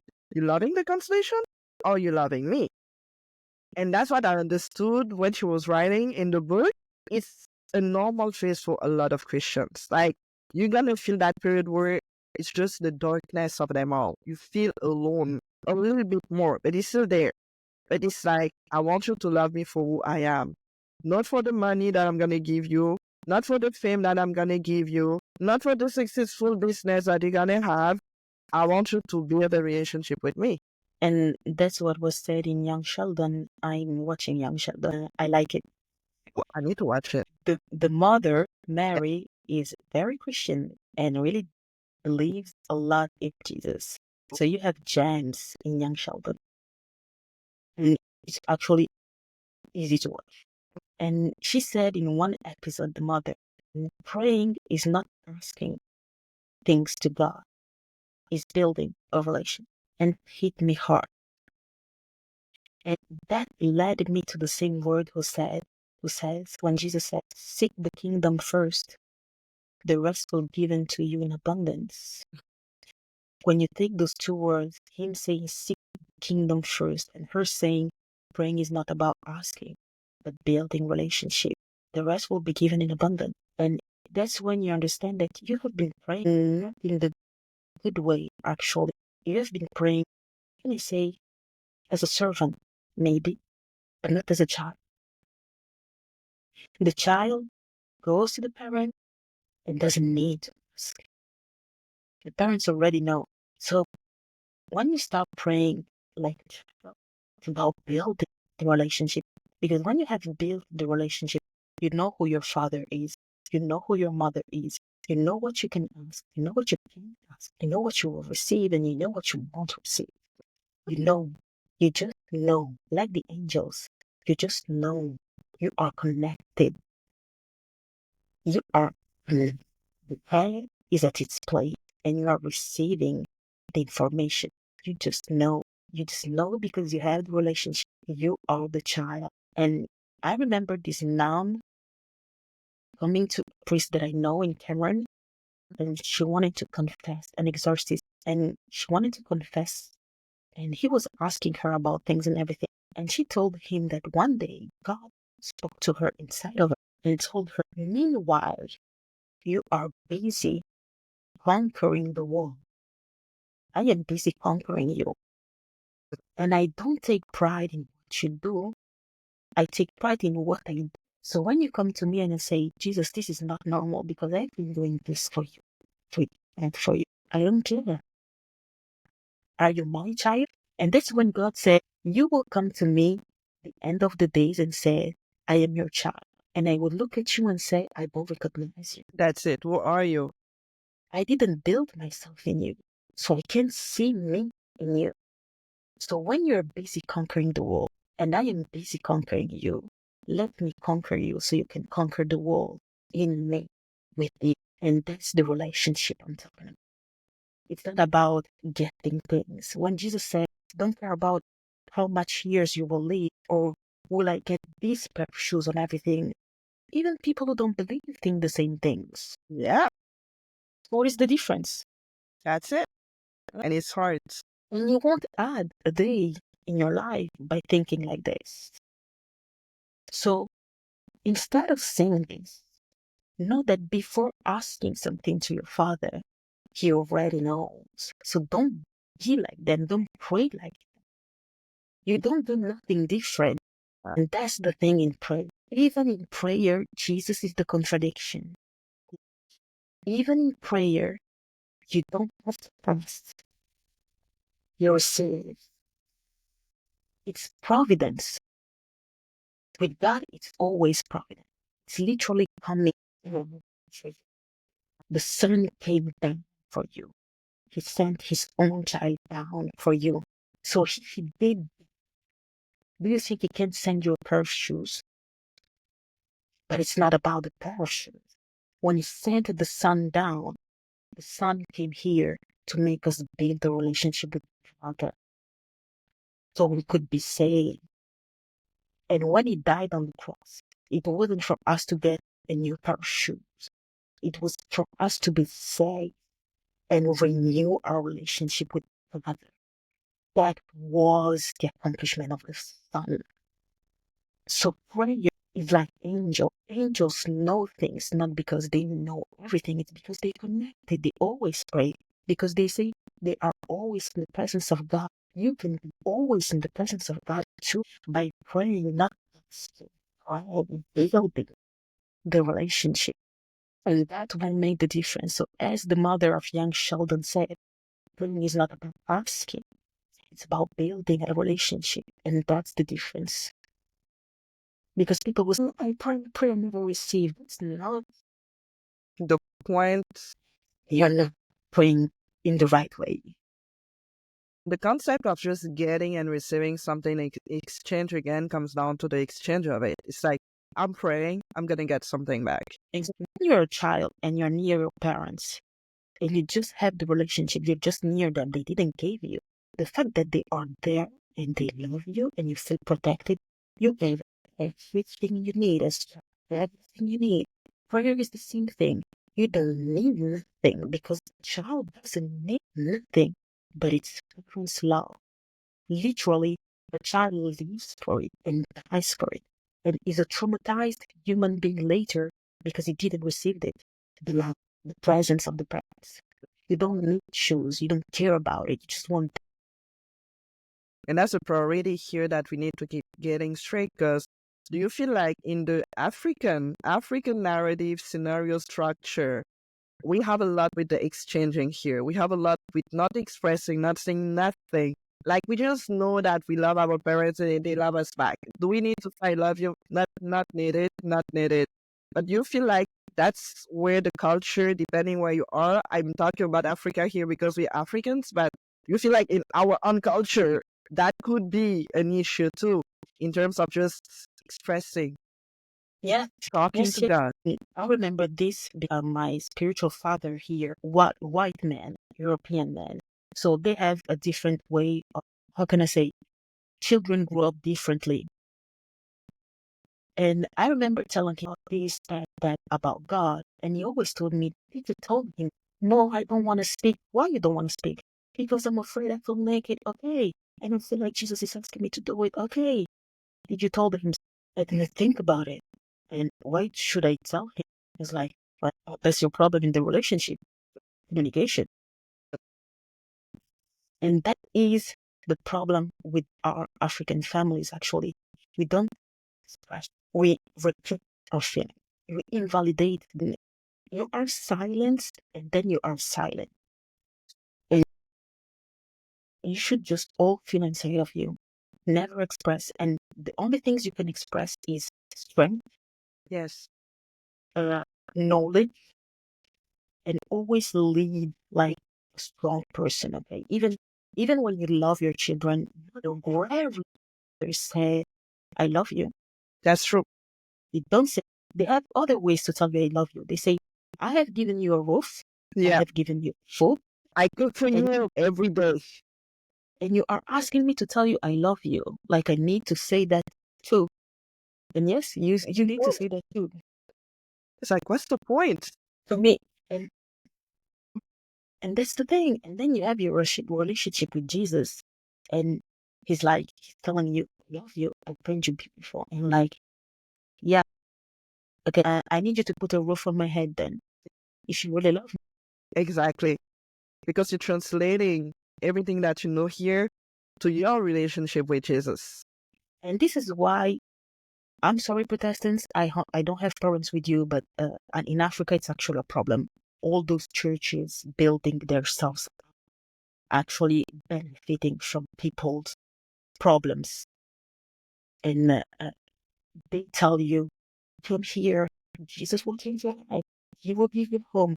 He will give you a house. He will give you this because this is our family tells us that we are supposed to be loved. Your father tells you, I sent you to school. I don't need to tell you I love you. This is love. So you would never hear my love. You are telling me I was never present when you went to school and did, I don't know, recitals. I was never present. I don't need to be present. I feed you. I will never attend a recital of yours. And I won't come to your graduation either because I paid for those shoes. So you will say, come to Jesus. You will have money. You will have this. You will have that. This is broken. This is broken as a system. Yeah. And it works. And it works. It works because people know only this. And they don't know presence yet. And when there is the fact that Jesus comes to you and says, my child, just stay in my presence. I love you. You are beautiful. You're like, yeah, whatever. Give me a house. I'm gonna feel better. Exactly. That's why he says that it will be difficult for a rich person to enter the kingdom of God. Being rich is not only money. It's you being greedy. I love you. Now you don't love me. I just want money. I just want a house. Okay, how will you enter the kingdom of God when you're supposed to be humble and poor? So one day they will give you the kingdom of God and you will be like, no. When we spoke about free things, that's not free love. And we don't know free love, how it works. And that's a work by itself. That's a big problem. And I think like throughout the generations that we've had, our grandmas, our moms, us, we keep translating it. We keep giving it to the child, the children, the littles, and then they grow up the same way. And then, like you said, the biggest issue that I have with Africa, with the churches, is that it becomes the thing where it becomes that business relationship, let's say. And you have a lot of Catholic people from Africa leaving the church because it's not enough. The Catholic churches don't give enough no more. It's like, yeah, it's like we need to have more. We need to do more. It's like, I'm going to have more money. I'm going to make more money. And at the end of the day, you're getting more money. And then when you get that in your face, you getting so hurt that you don't want to trust nothing. You're leaving God completely. It's like, I'm not Christian no more. I'm not doing that no more. I tried the Catholic, didn't work. I tried the little church next to my place, didn't work. God doesn't love me. And it was there. It's been there. It was waiting for you, inviting you. Doing your courtship, and you refusing him because as us Black women, we like money. But not only us Black women. African women, we love money. And I do recognize myself money. We don't want broke niggas. Okay, we don't want it. You can be ugly, broke, with a bad behavior. You need to choose a path. I want my money. You need to. But that's the problem. That's the problem. We have this kind of relationship with a man who is another human being like us. But our God, he comes to you with his courtship and he says, I'm going to give you my love, like literally. I am not one of these guys that will play you. I am giving you my love. And you answer, where's my money? And he's like, what do you mean? I'm giving you love. I don't care. Where's my money? You broke. I don't want a broke man. So if you can give me my money, I don't want you. Bye. And I feel it comes down to our moms too, because like for every black woman, especially African, probably black woman in general, but let's say about our own experience here, it's like whenever you're gonna talk about a guy to your mom, your parents, the first thing is that what does he do? And it's not the what does he do as in I want to know what he does. It's like I want to hear doctor, engineer, lawyer, or something similar to that. Exactly. That what are you doing? And you never, how does it look like? Just what he do. What does he do? What does he live? Because we will decide if he's good looking or bad looking by what he is doing. That changed everything about the beauty guy. So if he's a billionaire but doesn't look like nothing, it's fine. It's fine. It has money.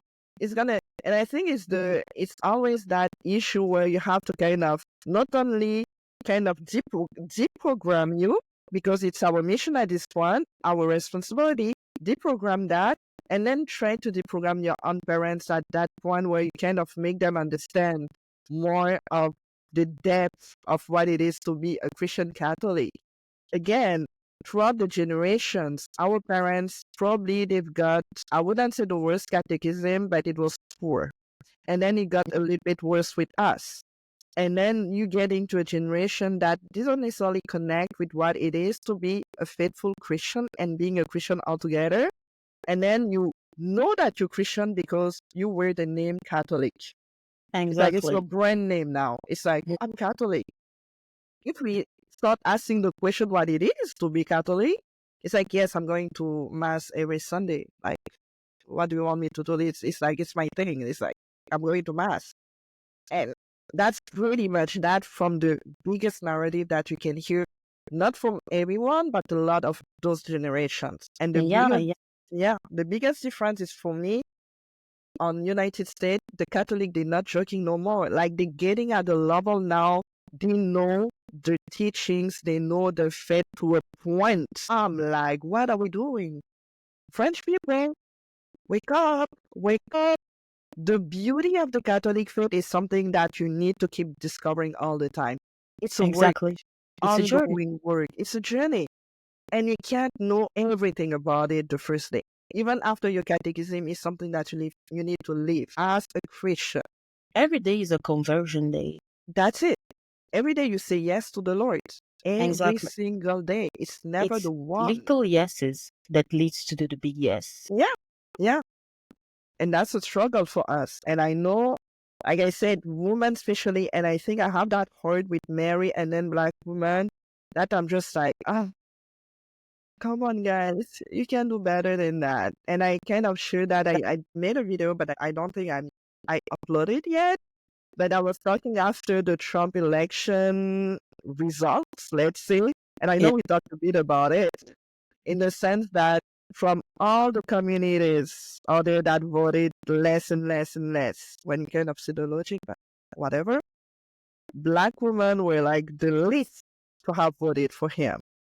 And I had to question that because as a person that I am, and I feel like there's one truth and then there's one logic, and whatever I was saying on the other side, let's say liberals, nothing made sense. Nothing made sense. I was like, being a Christian and these things that you just can't see for yourself, and Trump is not perfect. I always said, I'm a Trump person, but the guy is not perfect. It needs to be refined. There's still a work here, but the direction that he's taking, I feel like is a little bit healthier, even with all the messes that it is, because we're not perfect. But what I saw from the other side was like, girl was so good at just embracing all the worst thing that you could even say yes to. Just any way of just regretting everything that you've done in the past. I don't think so. I'm good, black, and educated. That's what I'm going to give to people. I'm like, no, you have to give more. Come on. You have to fight for that right. You have to fight for that LGBT right. You have to fight for your own Christian rights. You have to fight for your own woman right. You have to fight for being black right. Like every kind of fights, you just have fights. And other communities, when they are living something and are going through some oppression, they come to us and be like, fight with us. because in fighting, you're the best in fighting for your right. And I think this keeps us stuck because we lose sight on the essential. You can't be everywhere and somewhere at the same moment. You can't be in many places and in one place at the same moment. You can't be present everywhere. You need to focus. You need to know what is what you need and what is your fight and what is your battle. No matter what, who you will vote for later. You just need to know. You can't fight every battle. You can't let the society bully you into fighting every battle because the society is like, oh, black people know how to fight. So whenever a minority has a problem, oh, it's always black people and Chinese people. It's always black people and Muslim people. Why are you putting our names in it? But when we have our fights, nobody put our name. So just focus, black women. Focus on you. And your fights start with, and we have many fights, only because we are black. And also because we are women. That's not a problem. Fight for it first. We'll see. But you can't do all the fights. I think like sometimes the narrative about just being black plays a lot into the politics that we becoming a freaking product. And I would say that I definitely blame black people for because you can't keep saying yes and just enjoy being used as a freaking weapon. At some point you need to grow up. I always say that, and I'm starting to be a little bit more bolder. We keep being the victims and we keep enjoying what it is to be a victim. Victimhood is definitely an identity by itself now. 2024, 2025, everybody is a victim. From the moment you have something, you are becoming a victim and you can do nothing for yourself. And I'm like, you are being used for your own skin color and you're not seeing as a human, but because you're not seeing yourself as a human, you're seeing yourself as less than a human. People can treat you right when you see yourself that way. And seeing yourself that way is, again, getting to the maturity of the faith, taking your responsibility. And for everything that people did before us, if you have to blame every single person for what happened before, how do you deal with that? Exactly. That's a You, good question. you are losing your mind just thinking about it. And I'm like, I'm just showing up. That's a good question. You don't like me? Well, I don't even need to know why. And I really couldn't care less because if it's because I'm black or if it's because I'm a woman, that doesn't gonna change anything about me acting a different way. Why do I need to literally analyze how much of the pressure and the society and the oppression? No, I don't need that. I need to step up, go at it, and build my relationship with the highest because the highest has all the power that I don't. It's a simple thing. It's a simple equation for me sometimes. I'm like, the power doesn't lie in me. Never, it doesn't. Have to give it back to him. He's taking care of that. But it's the contradiction, like you said. So, yeah. So that's all of the mission here. We can talk about it for like hours and hours. I think we can. We are Let definitely capable. Oh my. Let's get to some fun part to kind of wrap it up. What's the next step for you 2025 after Christmas? Oh, I am definitely off to challenge myself more and let Jesus heal me with my voice. So I'm gonna put myself in a challenge situation. Yeah, I think I have a gift. I need to discover it. I need to heal it. And I think I will never fully enjoy it. You know, when God gives you gifts, it's not for you to enjoy. It's for people to take what they need with it. So I know it's still not me being under the spotlight, talking, speaking, everything. This is my duty. As I said, I am at service and I am serving you because, as Jesus said to the disciple, the biggest will be the servant. So I am here to serve. But my next step is letting the woman in literally blossom, be born and blossom, discover her, get to know her, change a lot, and challenge myself to know my limit and where can I get above it, and also challenge myself to see where God can lead me, because it is in some places where you don't want to go that God expects you and will open doors for you. So it's actually trusting me and trusting Him in the process and enjoying meeting me, enjoying it Yeah, every step of the way. yeah, to the best of your ability. I think there's something beautiful for you just being a scout and really having that responsibility. So how do you see that being translated into the channel that you said that you were gonna work on in 2025? How do you see everything that you're learning right now? I will come. I will come. One day you will see it. I think I will take it as an adventure. When I accepted to be a scout, it's because there is an adventurous life with that, going in the wilderness, getting closer to the nature, and getting back to some primitive thing. So it's an adventure, and you get to know you, and you live of the providence of God in the adventure. So I will translate it by taking all my experience and seeing it as an adventure. It's not something I fancy, but it's always cool to get on and jump to a new adventure, jump to a new challenge. And as a chief, to this, I learned that my responsibilities is a big responsibility, because I will say, I am responsible for the souls that they give me. Those girls, I am responsible for their souls. So it's a big responsibility. As a leader, you try to lead by example, and you know that you are imperfect. You just get to know Jesus even better. Because by leading by example needs you to go to the leader, the one leader, and just get along with him. And it becomes your life, just being close to God. So you can lead. And being a good leader is rereading your day, rereading your decisions, your position, and everything has sense, the sense you want to put in it. But it is also a very lonely place. I couldn't even imagine it, because I have never been in this kind of positions. Oh my, how it is lonely when you're a leader. You are surrounded, but you're lonely, actually, because nobody has the charge you have and the responsibility you have. So everyone can second guess you, make you doubt, be angry at your decision. Everyone. So you will always battle your own decision, your own perspective, everything. And you know you do it for them, but they can second guess. And that is when it gets lonely, because every day is a battle. It's a battle of position.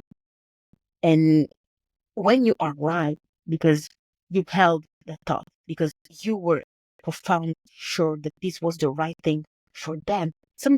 That is the thing. I get to understand God better, because sometimes when I take decisions for my girl, and they are literally not seeing, like, they have a strong personality, so they let me know, and it is difficult for me to stay there. Okay, and when I am sure that what I am doing is for them, actually, I am not even getting nothing from them. It is for you. And you are second guessing me, and you are giving me and I am holding it up. And when it happened, they feel better and they are so happy, because it was the best thing for them. But in order for them to get it, they had to fought me, fight me. And in order for me to give that to them, I had to hold my position in the family. So this is a metaphor of God wants to give us things, but because it is not like we decided it, fight it, and hold his position. So when you're a leader, it's actually lonely. You're not understood. People don't understand you. They don't understand your position. They don't understand who you are.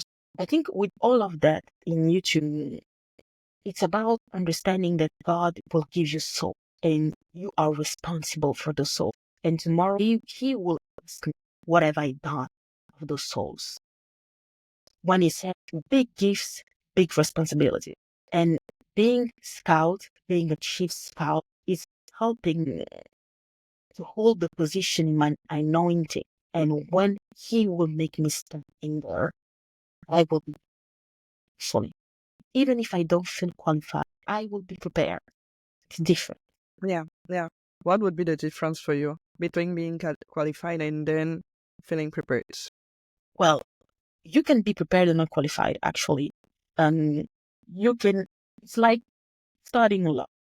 You are a student, you are a law student, but you don't feel qualified to be a lawyer. So you are prepared, but you're not qualified. And sometimes you can be qualified and like you have something in you, yes, with your lack of knowledge, of experience, So you are qualified, but you're not prepared. And so that's what God feels in it, because being humble in the journey, when He gives you a position, being humble is all about, I couldn't have done it without you. So if you're qualified and prepared, you never give to glory God. You just like, that's thanks to me. Yeah, that's true. Thanks to me. But if you can feel something, you can say to the Lord, because this is totally you. It wouldn't have been me. And it is a testimony. So yeah, for me, there is a difference between being qualified and... Yeah. I think it's just for you to working toward just getting the strength that you need, getting prepared for that. But at the same time, being humble enough to know that you have the extra strength coming from the divine. And you can't Exactly. do that without Him. The grace is right there. The leader can lead you to pride more than not being one. And pride is the downfall of leaders. And when I say you, that means when you are a leader and you have a downfall, it is so nasty. And all of this because of... Yeah. And it can happen like that. It's like it's just one moment.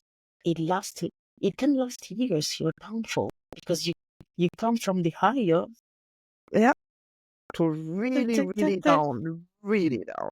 And the preparedness just gets you to just understand the feeling, the dynamic, and the role that you have to play into it. That's why I think we hate time with God. We think God always takes a lot of time. That time is very important. If you don't allow God to use His own time with your time, you will never be on time on things, and you will always be too soon or too... And you will think that you're prepared, because this is the thing, is that when Yes.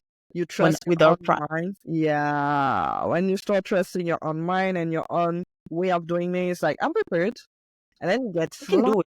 Yeah, you get slapped so hard. And I think we talked about it, where like some people, they need to understand it through just getting slapped, and some Exactly. others, they need to just be told that you don't do it, and then you don't. And I know, I think I've read it or just watching videos about it, where there was a prison exorcist that was talking about the saints. It really was like, the saints were the most stubborn people. It's not about the freaking character here, it's about the focus that you have on God and the priority you have on God. If you base yourself on just the character and being nice and playing nice, we're not doing it like that. It's not about you. It's about you listening, acting, and having a clear intention and focus onto God always. It's as simple as that. And saints, they were stubborn. Like Saint Augustine, it was not about playing nice. It was about just, my priority is gonna be God, so I'm gonna have to say no. And it comes down to exactly what you said, is that a lot of people around them couldn't understand what they were doing and why they were doing it. They would just act on things, and they were like, what the heck? What is wrong with you? And then you have to confront that and be good with that decision, because you trust in God. And it's not about them, it's not about around you, it's gonna be you and your relationship, and you're trusting that. Exactly. And then, yes, you're gonna feel lonely, because nobody can understand you, because nobody has that mission. You're given that mission. Nobody needs to understand it yet. Maybe at some point they will. But when you're actually getting to do it, a lot of people, they're gonna question that. A lot. They're gonna be like, I'm just gonna move to France. What?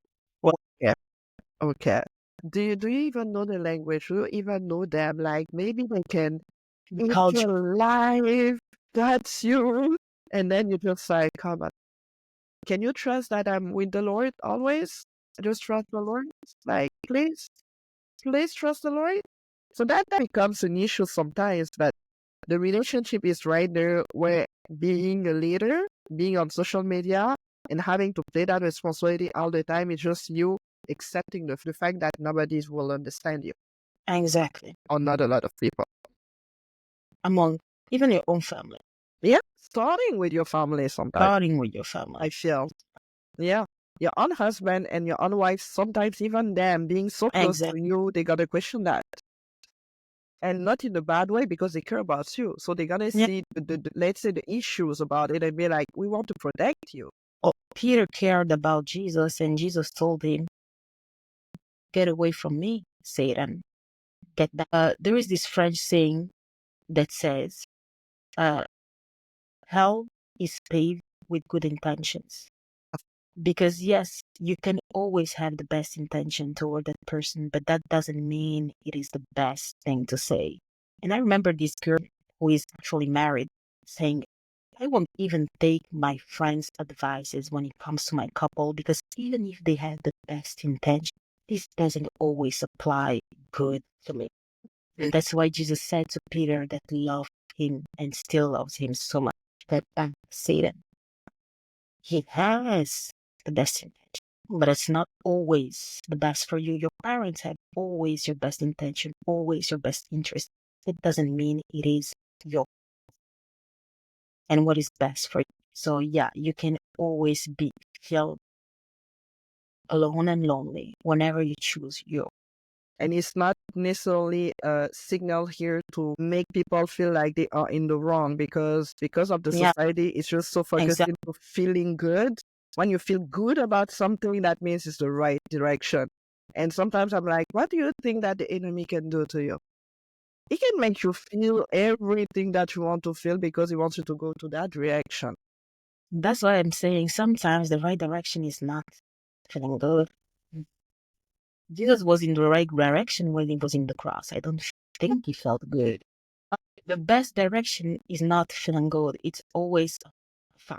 As with the girls I had when I'm the chief, I always try to get them to the best direction, and they always fight because they don't have the feeling, and then they feel good when it gets to that. But at the beginning, they don't feel. It's maturing. That's the name, maturing. And you have to be okay with not feeling good and not feeling the best whenever you do something that is actually right. And the point Exactly. here, I always say the final issue is really getting to the truth. It's like simple, because we hear a lot about like my truth, your truth is. I'm like, there's one truth. So what it is? Like, need to pick here. It's like, it's not my truth, it's my perspective, my approach. It's not the truth. I'm sure even a psycho, when he's trying to kind of search his next victim, he has the best intentions sometimes. And I know, because I watch a lot of true crimes, I'm always into like understanding the motivation. And some of them is really messed up. It's like, there's a lot of bad people out there. My role as a person that I am is to get rid of them. I'm sure it's the right intention. It's that it's just misaligned. It's like, maybe you need to just realign all of that in order for you to kind of still do that, but in a proper way. The way that leads to the truth, maybe, like, just more aligned with the ethics and the morality of it. And that's hard, because we are losing the truth. So we're losing the direction. So we're getting confused. Exactly. So where do we go from that? Is I'm gonna see for myself. I'm gonna see for myself too. Yeah. It's not always the best decision. No. Oh my. That was such a great life. How do you feel now that you've gone through it? Well, thank you, first of all. Thank you for inviting me. Thank you for inviting me. Thank you for being there. Thank you for sticking around when even I didn't stuck around myself.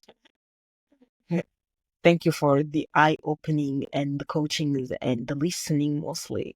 I think few people do really listen. And that's when everything starts, listening. So thank you for it, because that's because of all of this process and all of this journey that I'm right here talking to your people I'm so proud of you. and sharing this incredible moment with you. And as of today, I wasn't even sure that this would have happened with everything I had in the day. Couldn't see it happening and couldn't even think that I could have gone through it till the end. So Thank God everything was okay with. This definitely marks my first step in 2025 of my healing process of speaking. So we will see. The year will tell us, and I let God. I let God do it.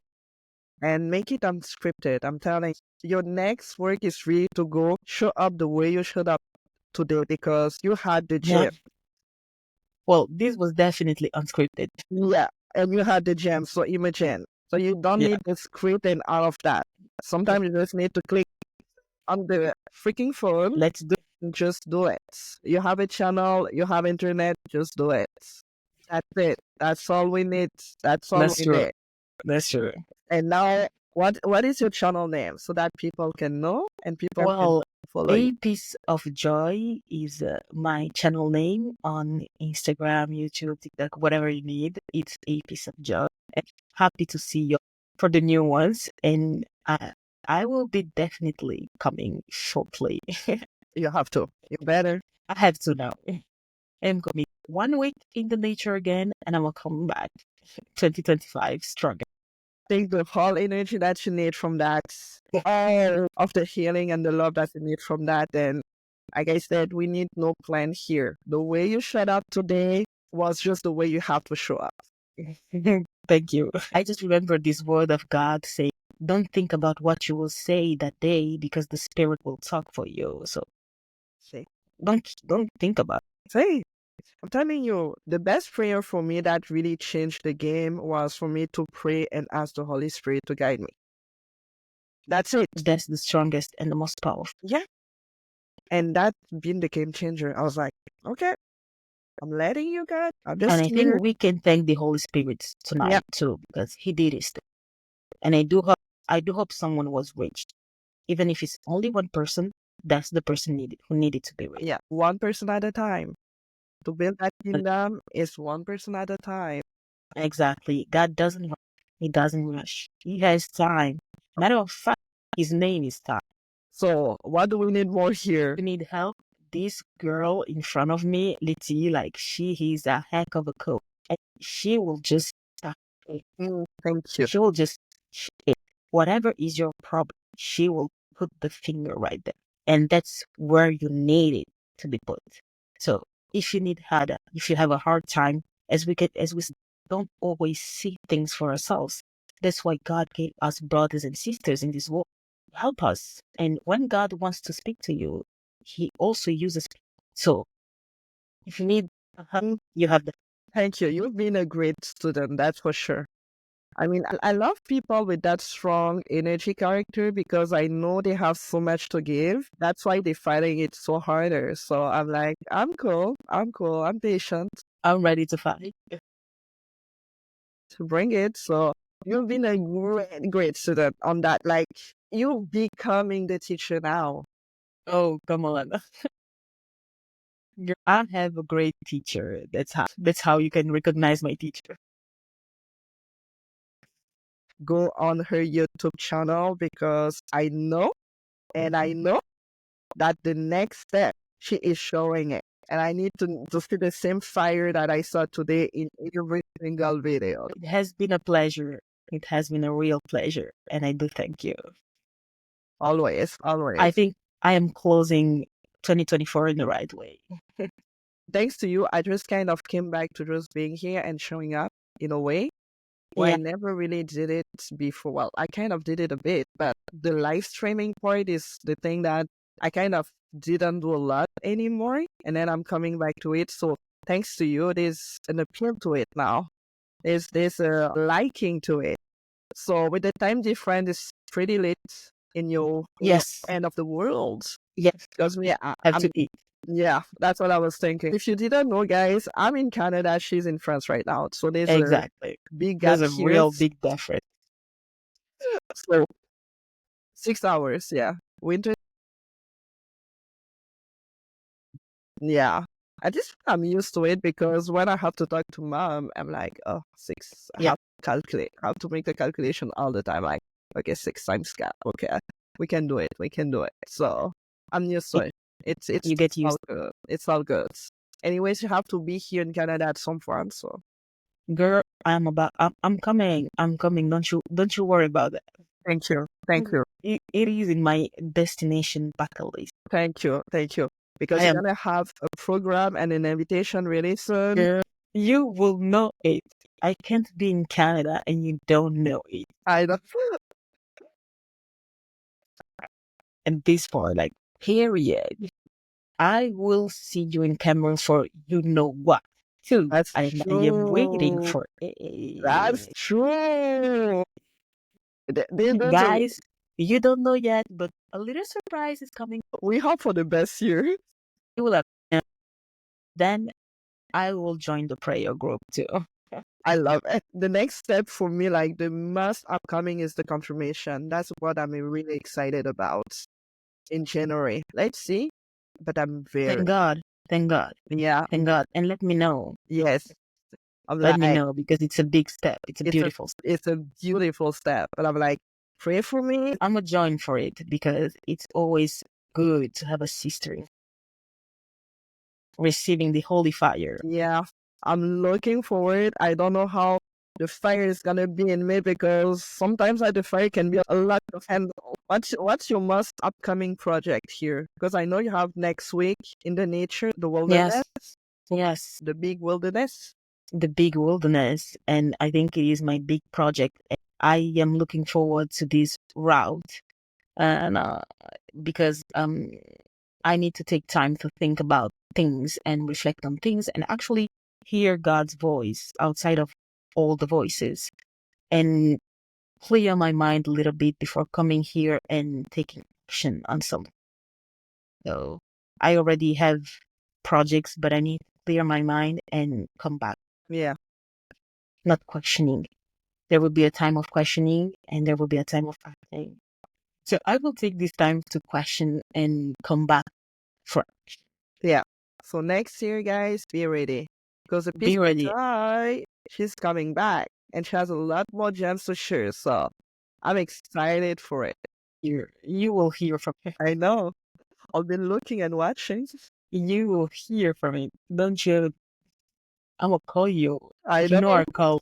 No problem. I take it. I take it. Even my battery is starting to click, so it's probably gonna Me be too. off.